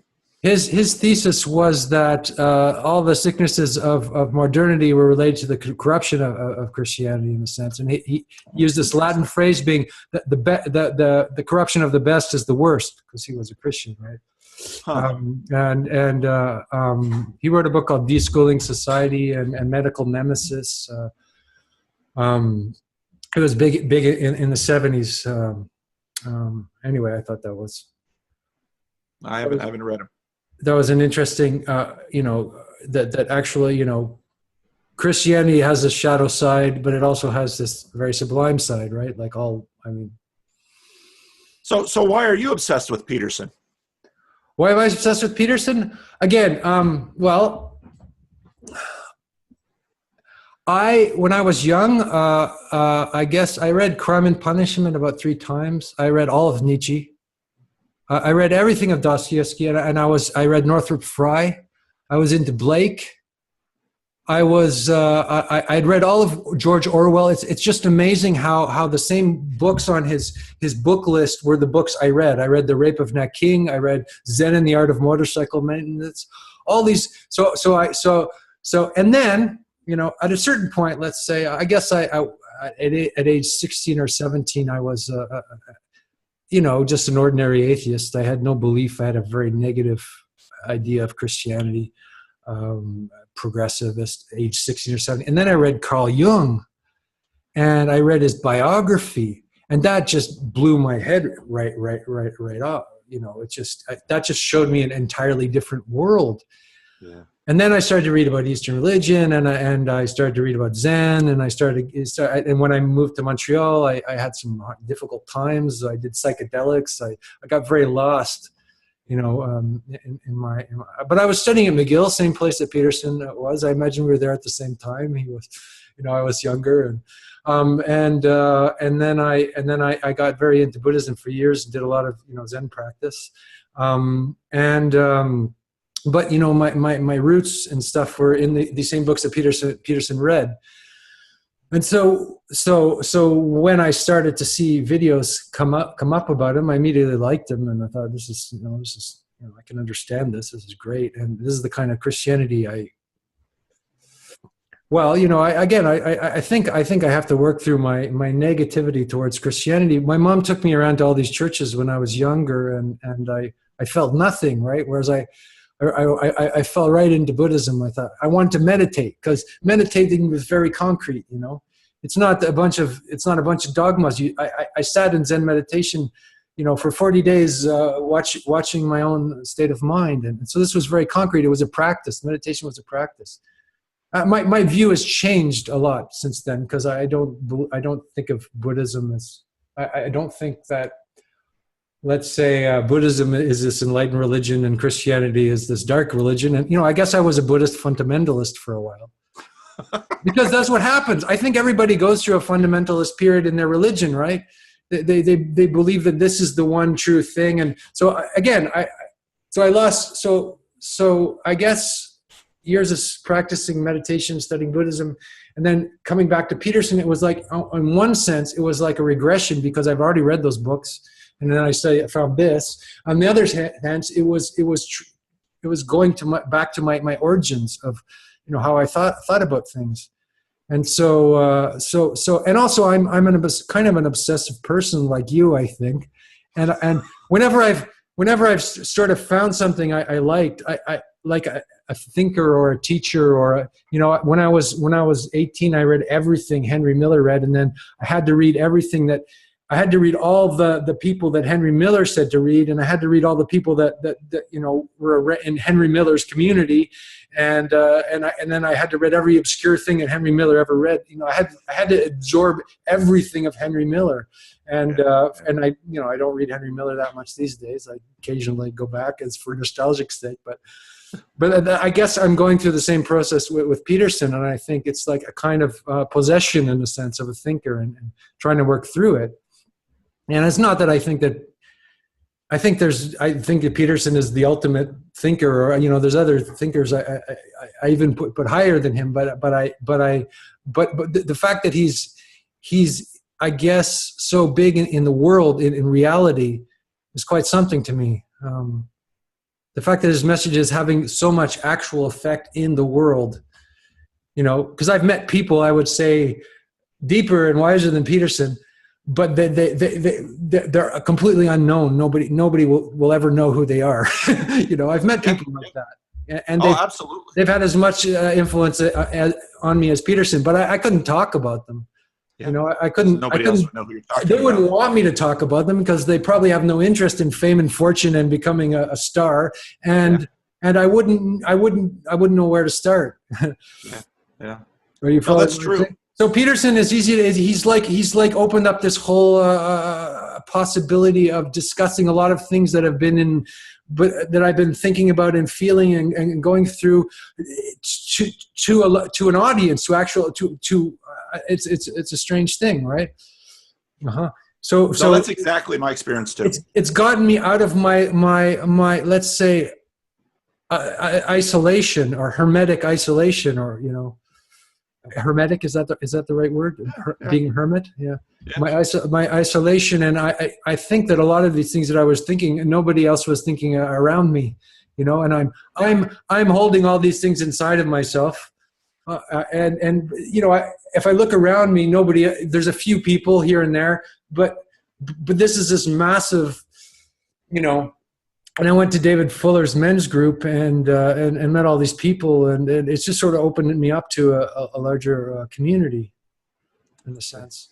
So you got to know David via, well, you're in Paris and he's in. Yeah, we're not so far from each other, and he put out a couple of my articles on his Medium site, and then he invited me to his men's group in London, and so I've published articles for him, and well, and this is a classic. Part of the reason I think this is a men's thing going on with Peterson is there's this great point in C.S. Lewis's life when he's young and he meets this guy down the road, Arthur Greaves, and they discover they're both into Norse mythology. And it's sometimes said that men have friendships side by side. Yeah. Focusing on the third thing. And I think what Peterson has done is there's the right mix right now of timeliness on a whole bunch of levels. But what you just described has been my experience and the experience of many others who I've talked to. You know, people come to my meetup because here we can talk about these things, and we're somehow there was a lot of subjects that Peterson talks about that were taboo in the culture. You just couldn't talk about such things. Yeah. You just had to be careful of what you say, right? Yeah. Somehow you had,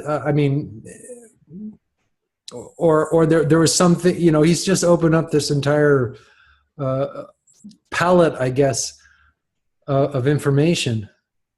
You know, and so, you know, I just did a conversation with James Frazee this week on my channel, and I'd met James a little bit, but you know, some of the people who go to my meetup, I mean, they're just as driven as you and I on this stuff, and some of them are already kind of post Peterson, but what he did was at least initiate the chance to develop a forum to have a lot of these conversations. And so that's really what's happening in my meetup. And we'll have to see how long it goes, but it's opened up relationships and friendships. And Peterson was kind of the spark to get some of these conversations going, but men are finding each other in this, and a few women too. Yeah, a few women too, but I guess it's largely men who are, you know, yeah. So it's just very interesting.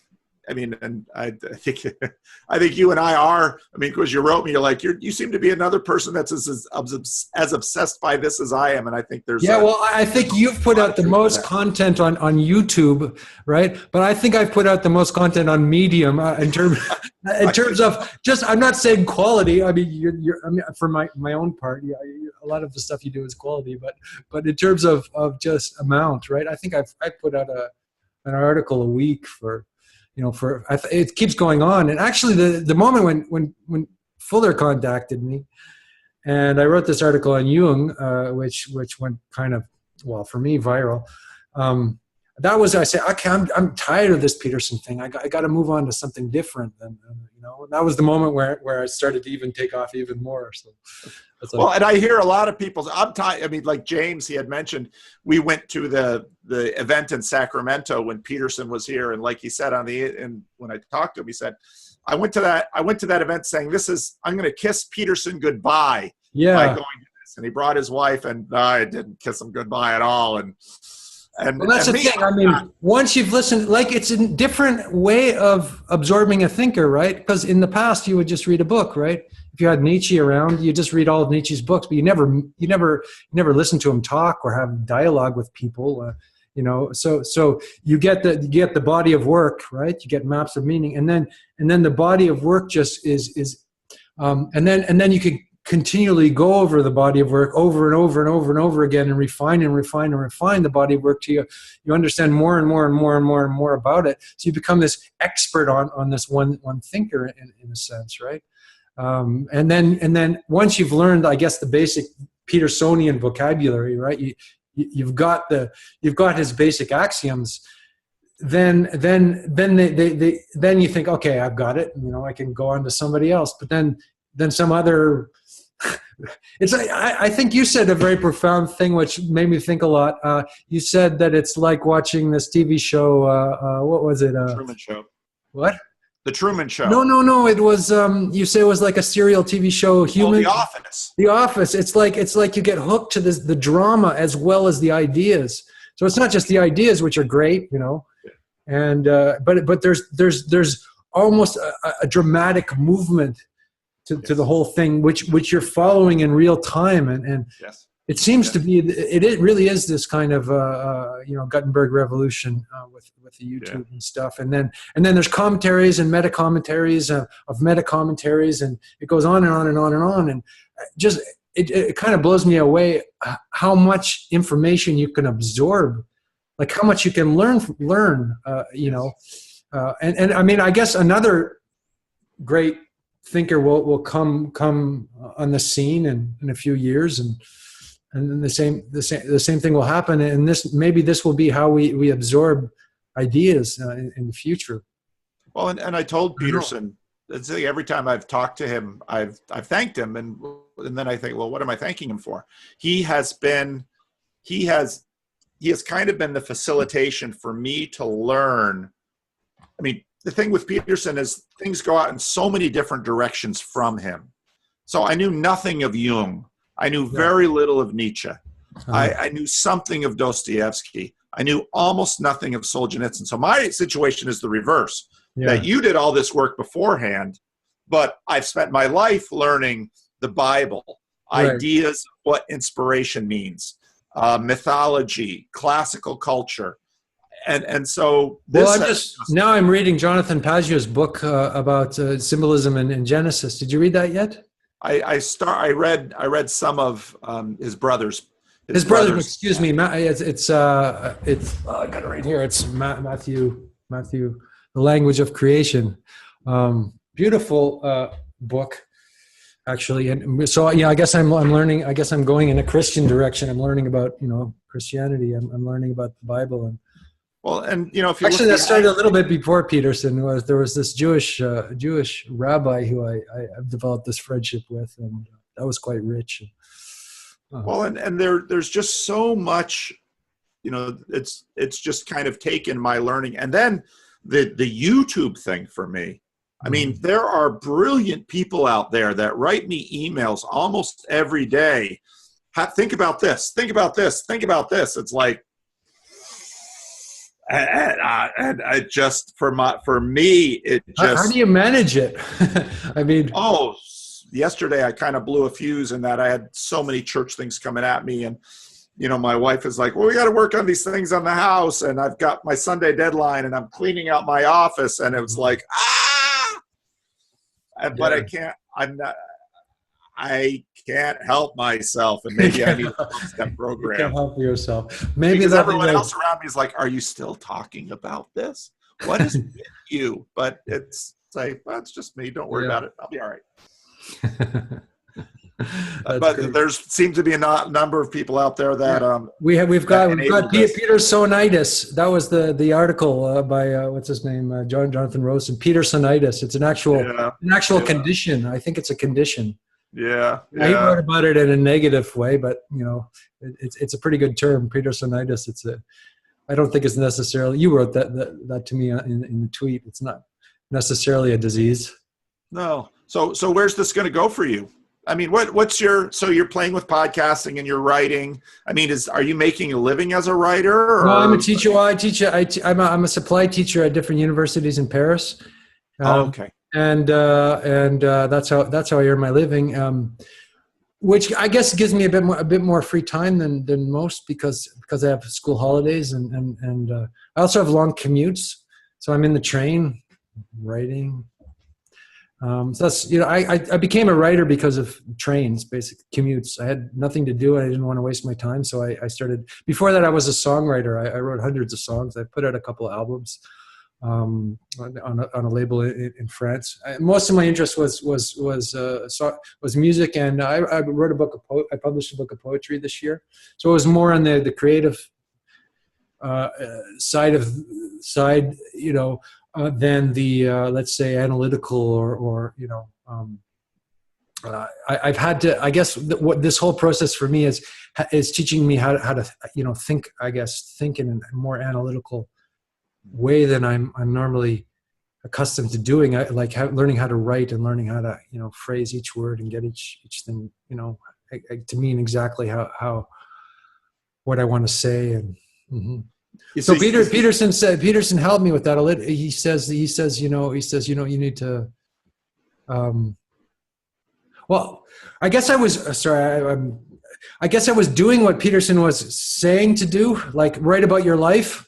And I was doing that's been my process, like for until now. I was almost doing that spontaneously, and then he sort of made it more conscious of what I'm actually doing. If that makes any sense? It makes perfect sense. And you telling your story is part of the reason I couldn't bear to not believe in the resurrection and the life of the age to come, because when I imagine.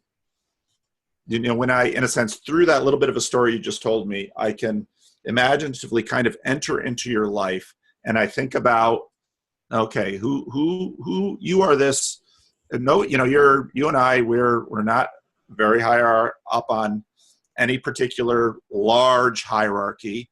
I've got a few thousand people that listen to my YouTubes. You get a few thousand people that read your writing, and we've all got this Peterson obsession right now, and we're doing this. But, you and how many other people out there are, in Christian terminology, you're made in the image of God.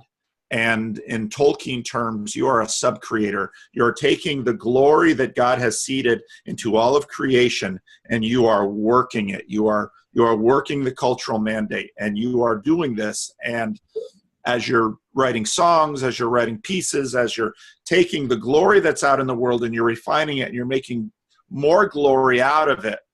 And I think all of this is just going to die and be eaten by worms.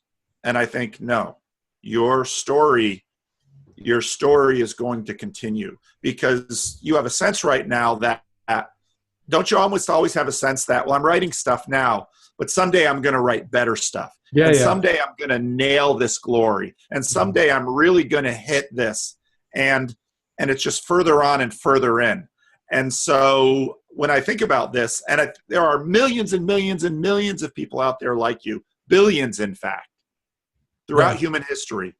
And to think, when I think about the way that, let's say, Sam Harris's worldview looks at this, think, oh, what a glorious thing, and then it's all just going to die.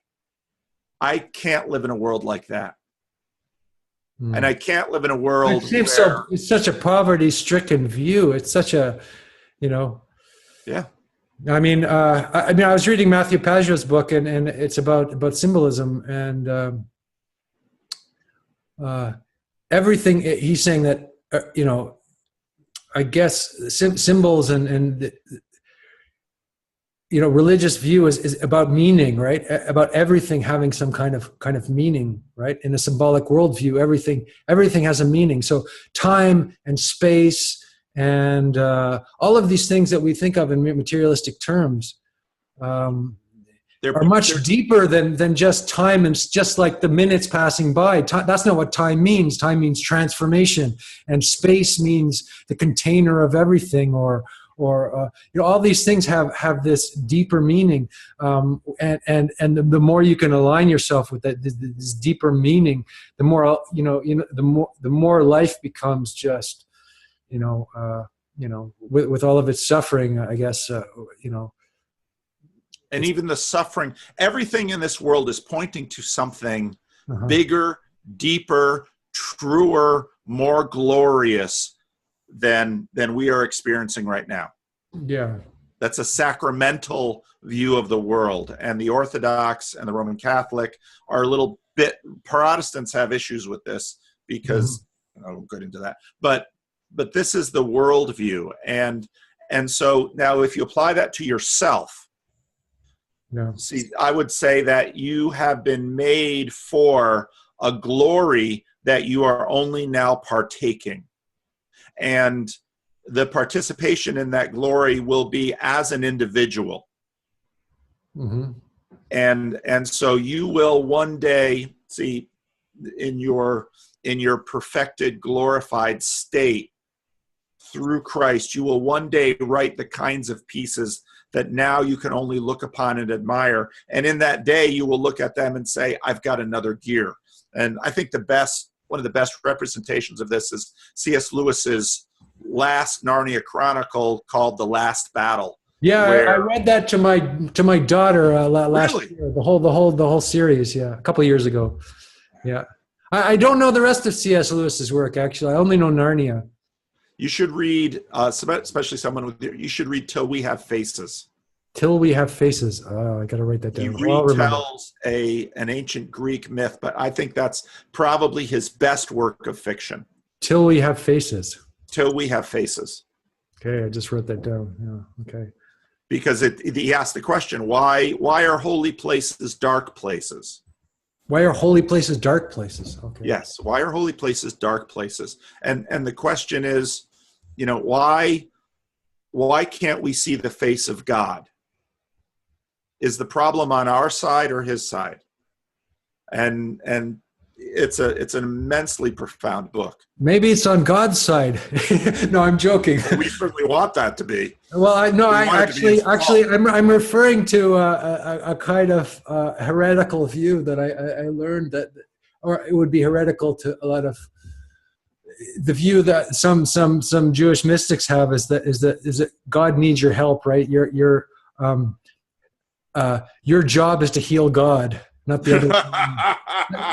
God is schizophrenic. God is crazy. Like in the Old Testament, he does all these bad things to you and stuff. And your job is to heal God. I thought that was a interesting theological position, which probably wouldn't fly with most Christians, but that's a very interesting idea. Yeah. But I can't, I mean, the Christian story has gotten so deeply into me.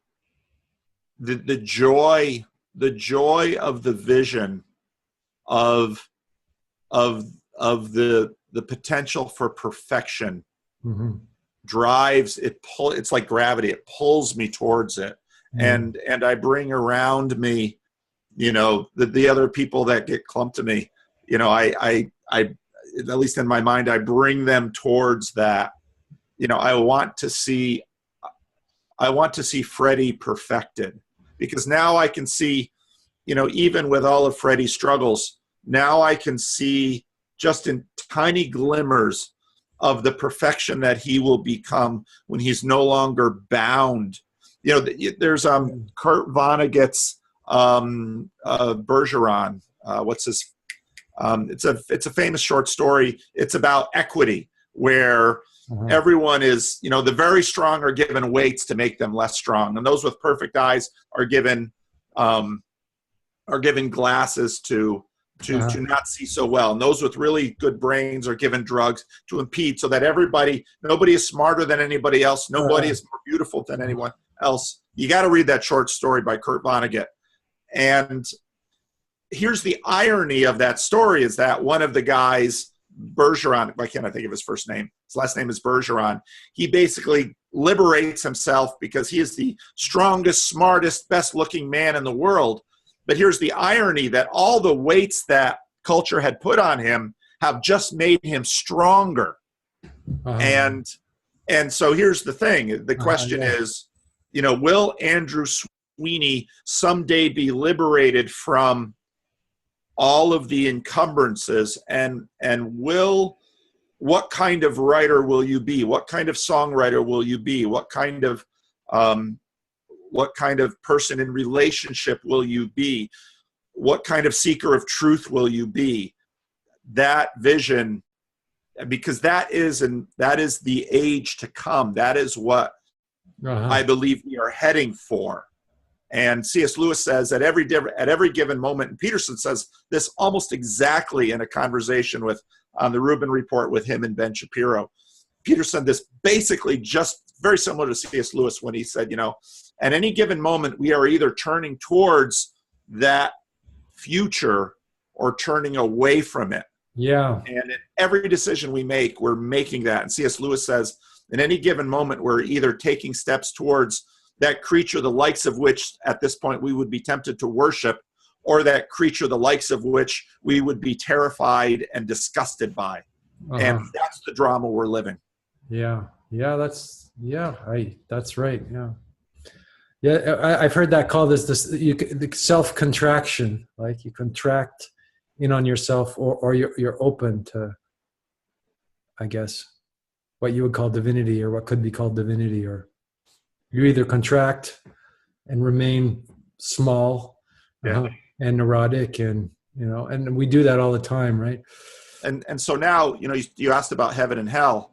Yeah. Well, heaven is in a sense, so if you want to read, if you're curious about the heaven and hell thing, read C.S. Lewis's The Great Divorce, because this is a book where he has a drama of, I hate the ending of it, but he has a drama of, this is what is hell is. You're first surprised that this is hell, because it's a place where anything you want, you can have just by thinking of it.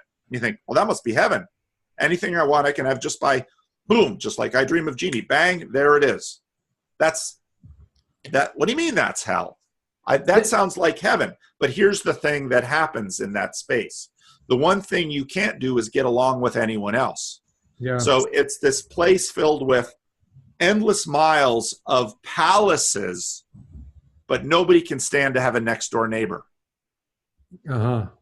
Because, well, what is that? Well, what if I have? But there's so many kinds of hells. Like I was thinking of the hell that I've heard about that disturbed me the most was in a Leonard Cohen song. Do you know Leonard Cohen?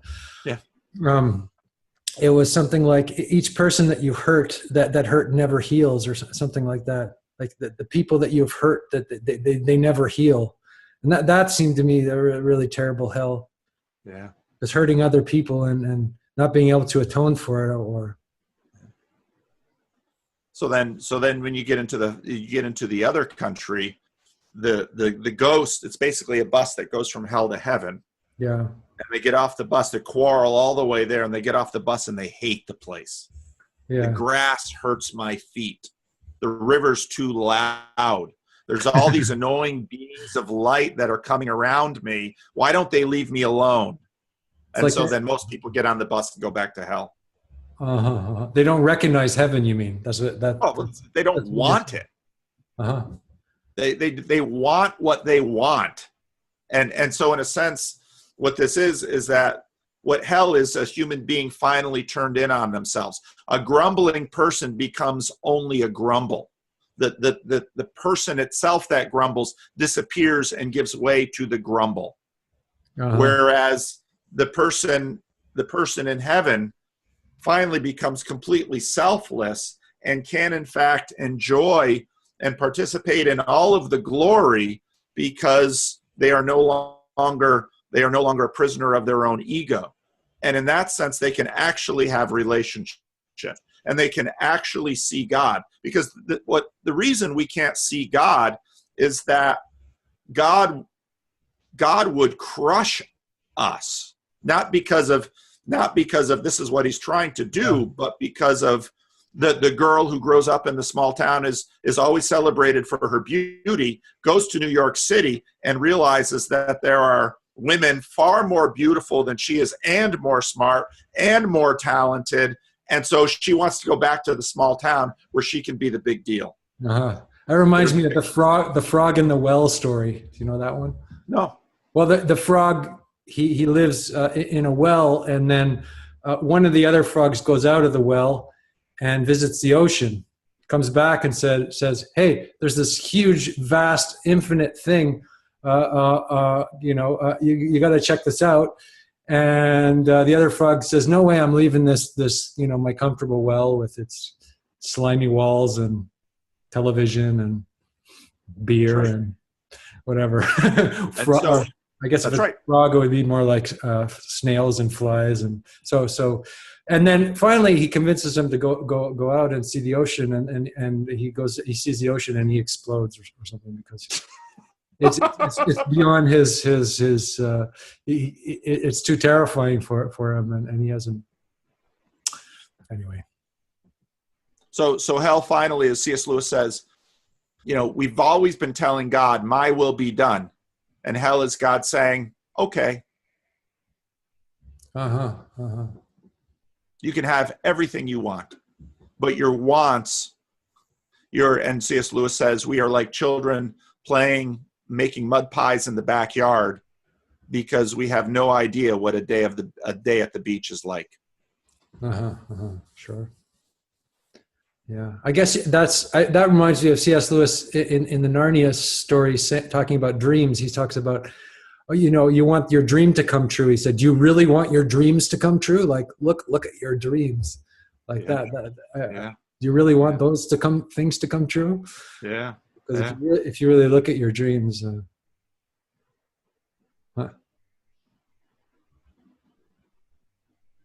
So you live in Paris and you're teaching. I live just outside of Paris. I live in Versailles, next to the palace.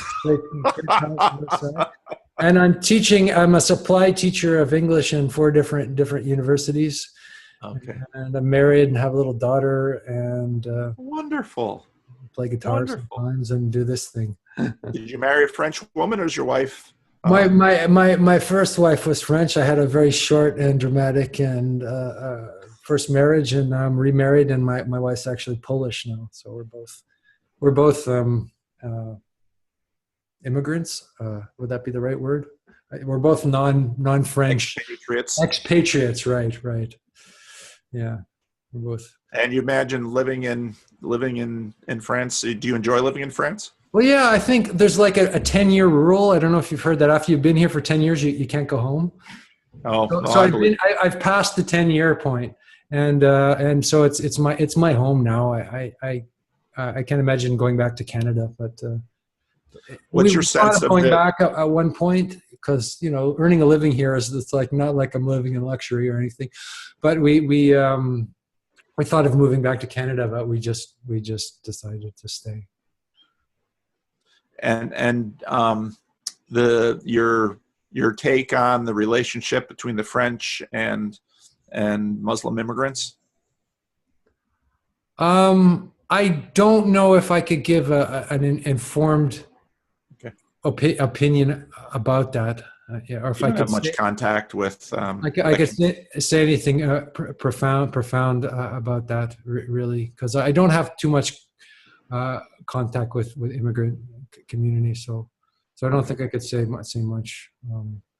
I think there's a lot of goodwill, that doesn't get written about in the news. You have this sort of hyperbolic stories which always come out that make it sound like there's this terrible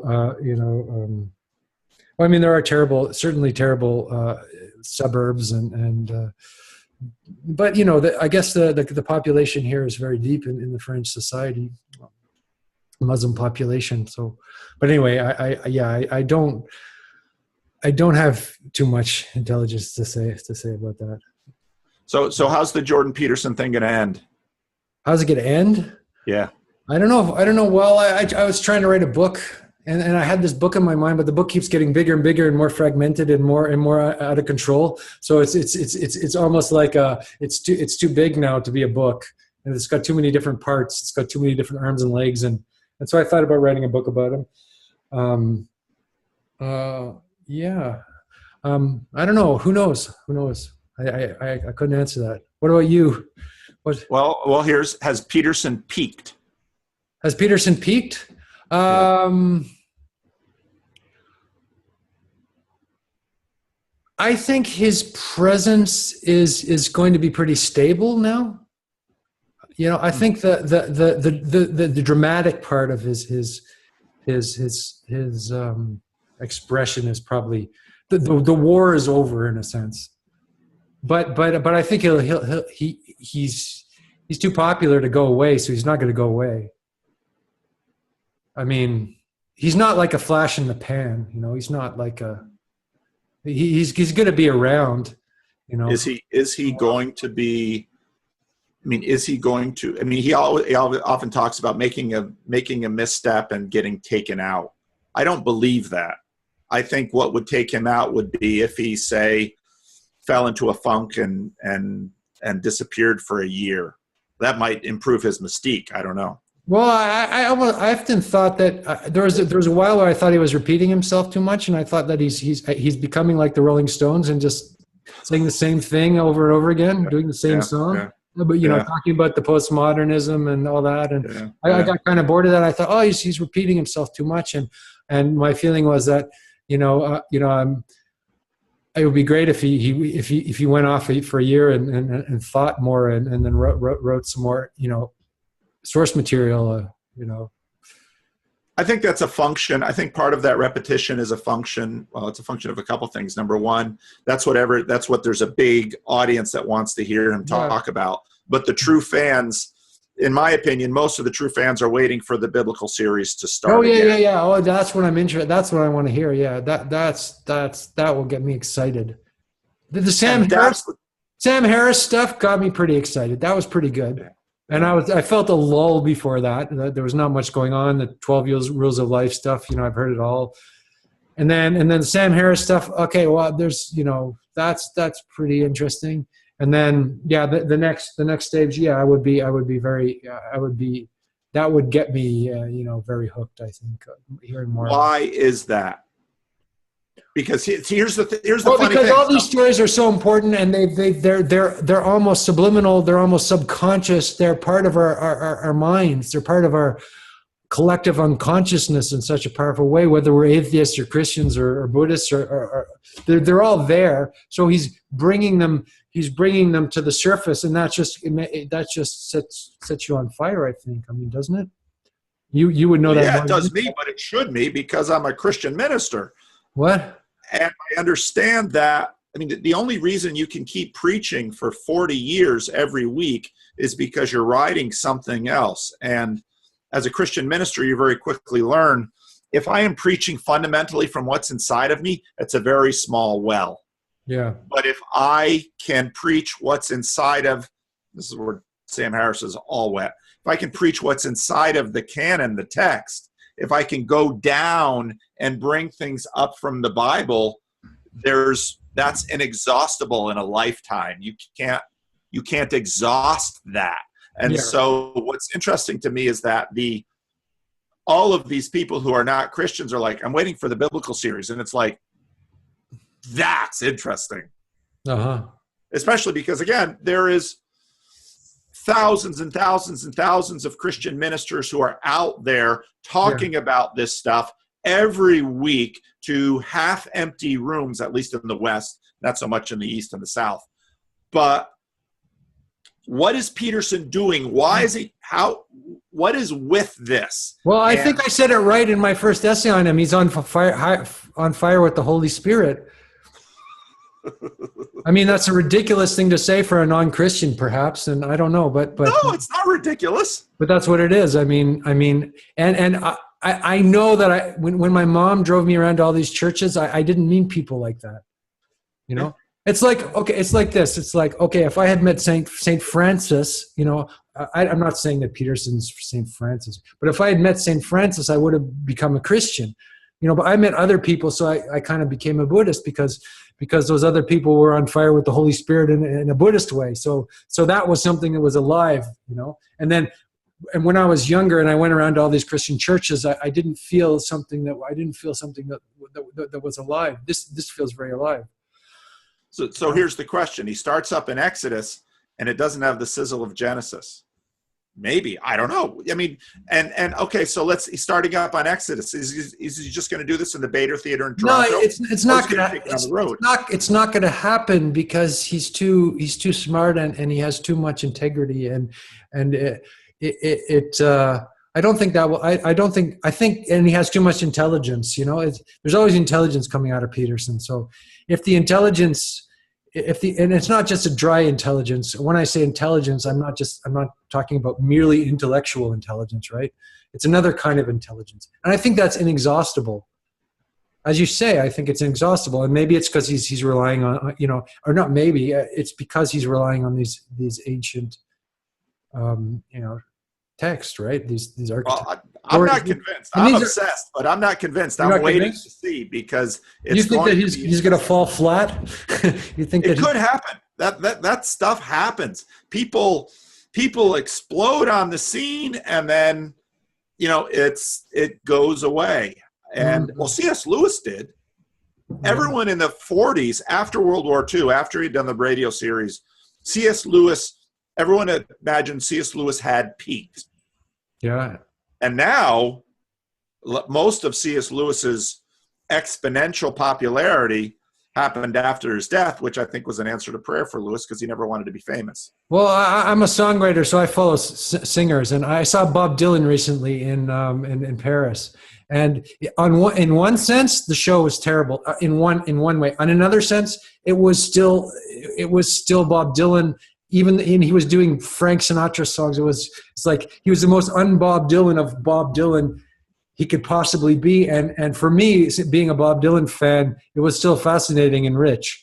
So it doesn't matter. Like if somebody is you know, maybe if he's peaked in terms of, I don't think he's peaked, but I think he's maybe he's had a first peak. Maybe there'll be another peak.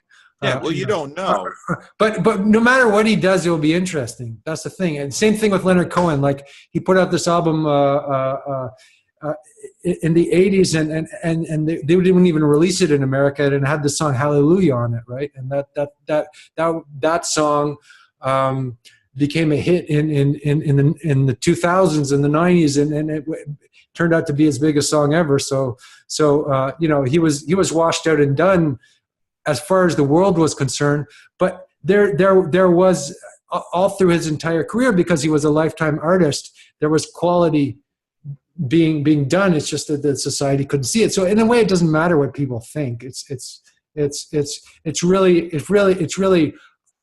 I think he's a real thinker, a thinker and communer. And I think that whatever he does will be interesting. It may or may not be popular. I don't think he'll be like Elvis, or I don't think he'll be like some. I don't think he'll be able to live with himself if he's just putting out something that's dead night after night. It's funny No, that I think about this in terms. I think he'd probably just have a heart attack and fall over if that was happening, because he couldn't. I think he has so much, let's say, fire inside him. He won't tolerate that in himself. And I think that's exactly. You were talking about that yourself. You were saying that I have enough. What were you saying? That I have enough. I have enough ego to be self-hating, or I'm saying that. I'm not paraphrasing that right, but I think Dylan's a great example, because Dylan, the moment in which Dylan rose and became enormous. Yeah. Well, there was the mixture of the personality and the moment. Yeah. And as you and I have already said, there are many, many, many brilliant people out there, as brilliant as Peterson, as insightful, just in different ways, so on and so forth, that none of us will ever know, because it's not the moment, or they don't care to be public, or for whatever reason. And I know songwriters that are more deeper than Bob Dylan, but they never became the thing, right? They never became the voice of their generation, or any of that sort of nonsense, right? So Peterson, Peterson has been riding this wave. He hit this wave, and I think what you said about him is exactly right, because on his book tour, so when he was in Sacramento, I've been watching him, because there's enough preachers and Peterson, there's a lot in common going on with him. And he's a holy roller for sure. I mean, he is. That's what he is. He's an evangelist. He's an evangelist. He's a holy roller. He's a preacher in every sense, but the formal sense. That's what he's doing. That's what I mean by he's on fire with the Holy Spirit. Because if you're just giving a speech, it's like, very interesting. And that's what most people, most of the public intellectuals, they're out there and they're just giving speeches, and that's compelling or not, but it's not being a holy roller. Yeah. Well, so he's on his book tour, he's transformed it, where he gets up night after night and he basically shares his thoughts to 3,000 adoring people. That's what he's doing on this book tour. It's not a book tour. Mm-hmm. It's an evangelistic crusade. Yeah. It's Billy Graham without the organization behind him, and this is what he's doing. Yeah. And so he's gonna do some in Europe. He's gonna keep doing this. The question is, where does this go? Now then he's gonna do the biblical series. Well, is he gonna integrate the book tour in the biblical series? I think that would be a smart idea. But the question is going to be, will he, like many preachers, start repeating himself?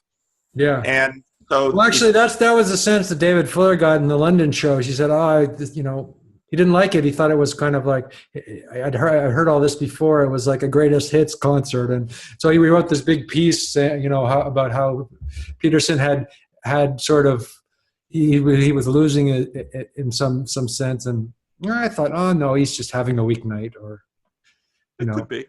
And maybe he is repeating himself, and maybe he ran out of his usual tropes. But I doubt that. I don't find, see, if you really love, let's say, a thinker or an artist,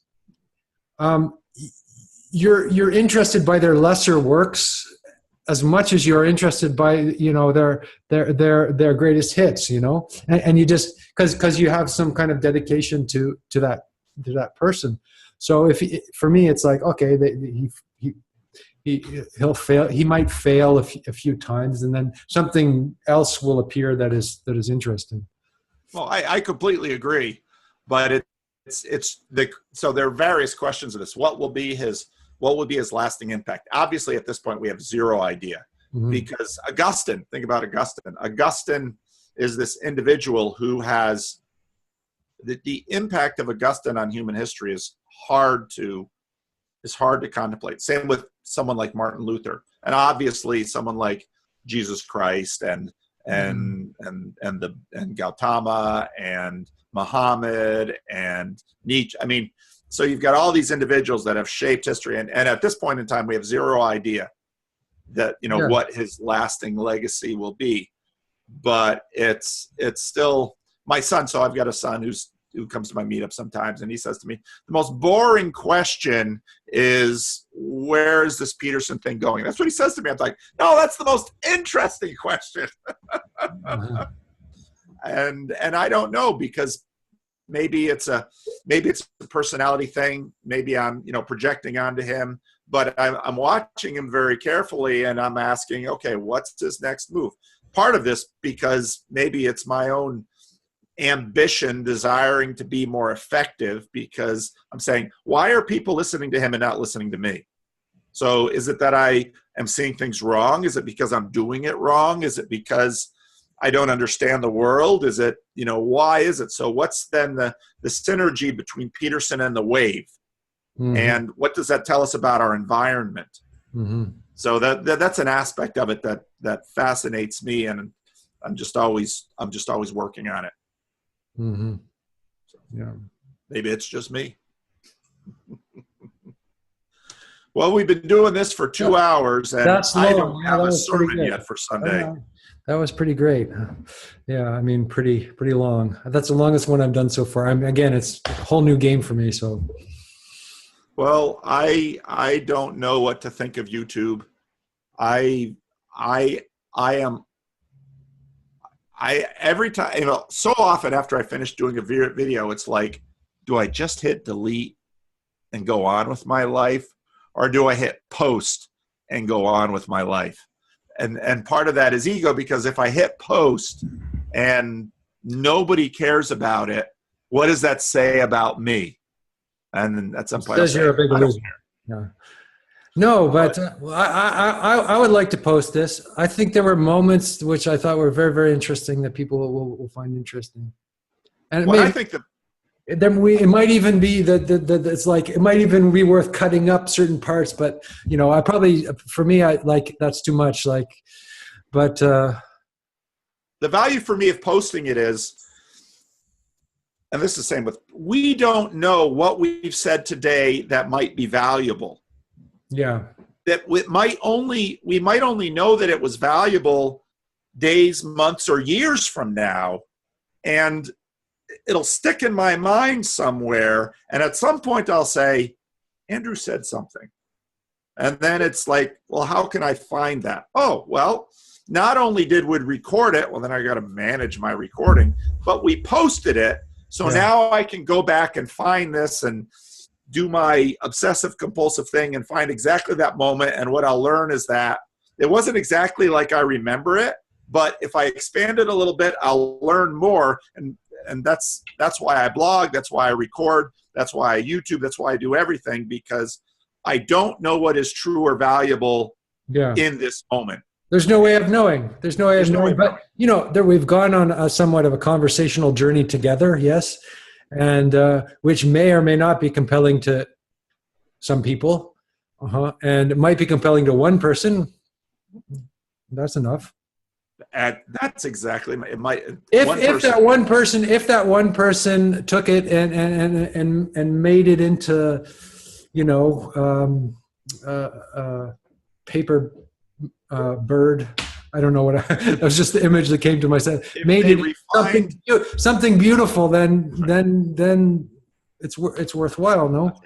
If they refined the glory out of it, because there's a lot of digression and blah blah blah, and then there's a few moments of yes, and then it's like a on a boat. It's a conversation. It's a conversation. This is what we and again, I'm just, oh gosh, I am just so blown away by so Jordan Peterson brought you and I together. You and I never would have met without Jordan Peterson. Yeah, it's a funny thing. I never would have just called up a Calvinist minister, gone through the phone book and said, "Oh, I got to talk to a Calvinist minister." No, it wouldn't be the first person I would have, but I've enjoyed your stuff. So yeah, and keep writing because I think you're. Obviously, it's because of the obsession. Peterson better than most, so you're actually an expert now. You've put in the time. You've become an expert on Jordan Peterson. It doesn't mean that there won't be others out there who will see something or write something or do something. But shouldn't I get like a master's degree for that or something, or like a? Should be paid handsomely for this. Yeah, exactly. Yeah. Anyway, but I think time and energy. No, you do it for free, right? And then that's exactly right. You do it. You're doing it because you have to do it. And in Christian theology, this is called a calling. Yeah, God has called you to do this. Mm-hmm. That's what we would say as Christians. Yeah, this gets into God 1, God 2, and what is God, and so. But no, keep working your calling. And a psychologist would say, well, you're working out. No, okay, that too. It's not one or the other. It's that too. Well, the other thing is I'm an addictive personality and I can't help it. And I'm not, at least I'm not, drinking. Exactly right. I had a good friend who was an alcoholic. And I like alcohol, but he passed away. And here's the thing. He was an alcoholic and he was a music lover. And so he had 14,000 albums and another 20,000 cassettes and CDs in his house when he died. This poor widow. And then, so she's trying to clean out the house. And then she found cameras. He had got obsessed about cameras. And so he had 50 or 60 cameras. And he was a terrible photographer. And then she found toolboxes full of screwdrivers. I mean, he was just...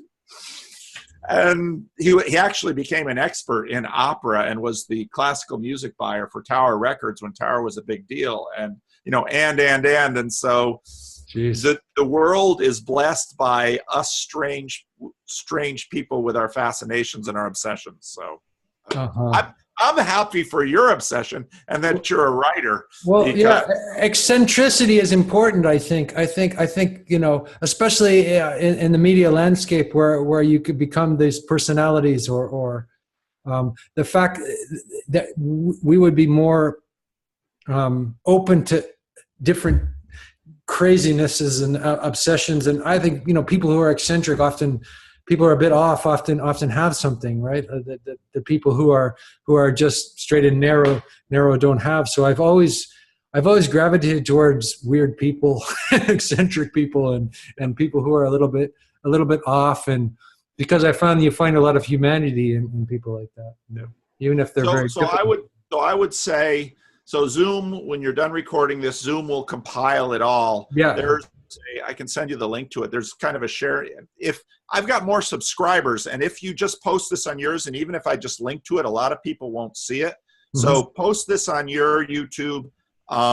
Get me the recording file. I'll post it on mine. Yeah. And then if that's okay with you. That's perfect. Yeah, that's perfect. Because otherwise, a lot of people won't see it, and there will be nerds out there like us who will enjoy this conversation, and they'll be working in the garden or driving their truck or washing the dishes, and they'll enjoy hearing us ramble about Jordan Peterson. And right. So, we're in it for the nerds as much as anything else. That's exactly right. We are in it for the nerds.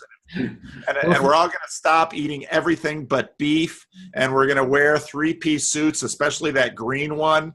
And no. That's not the real imitation of Christ. That's the wrong way to do it, isn't it? That is the wrong way to do it. But all the nerds do it the wrong way. It's just true. How we Yeah, we imitate, don't we? Yeah. We do. We do. Well, thanks thank so you, much for Andrew. the time, and it was a great pleasure, Paul. Yeah, and if you're ever have interested in doing this again, I get the sense that both of us are just as sick as the other, and we could Yeah, we can. probably not nerd Yeah, out any we deeper could than we just. did. That's exactly right. Okay, well, have a fine morning in Sacramento, and You that's where too. you And live, right? Sacramento. Yeah, what's that? you live in Sacramento. Is that I live in correct? Sacramento, California. Yeah, just inland from the Bay Area. Okay. Well, all the best. All right. Take care. Take care. Bye bye. Bye bye.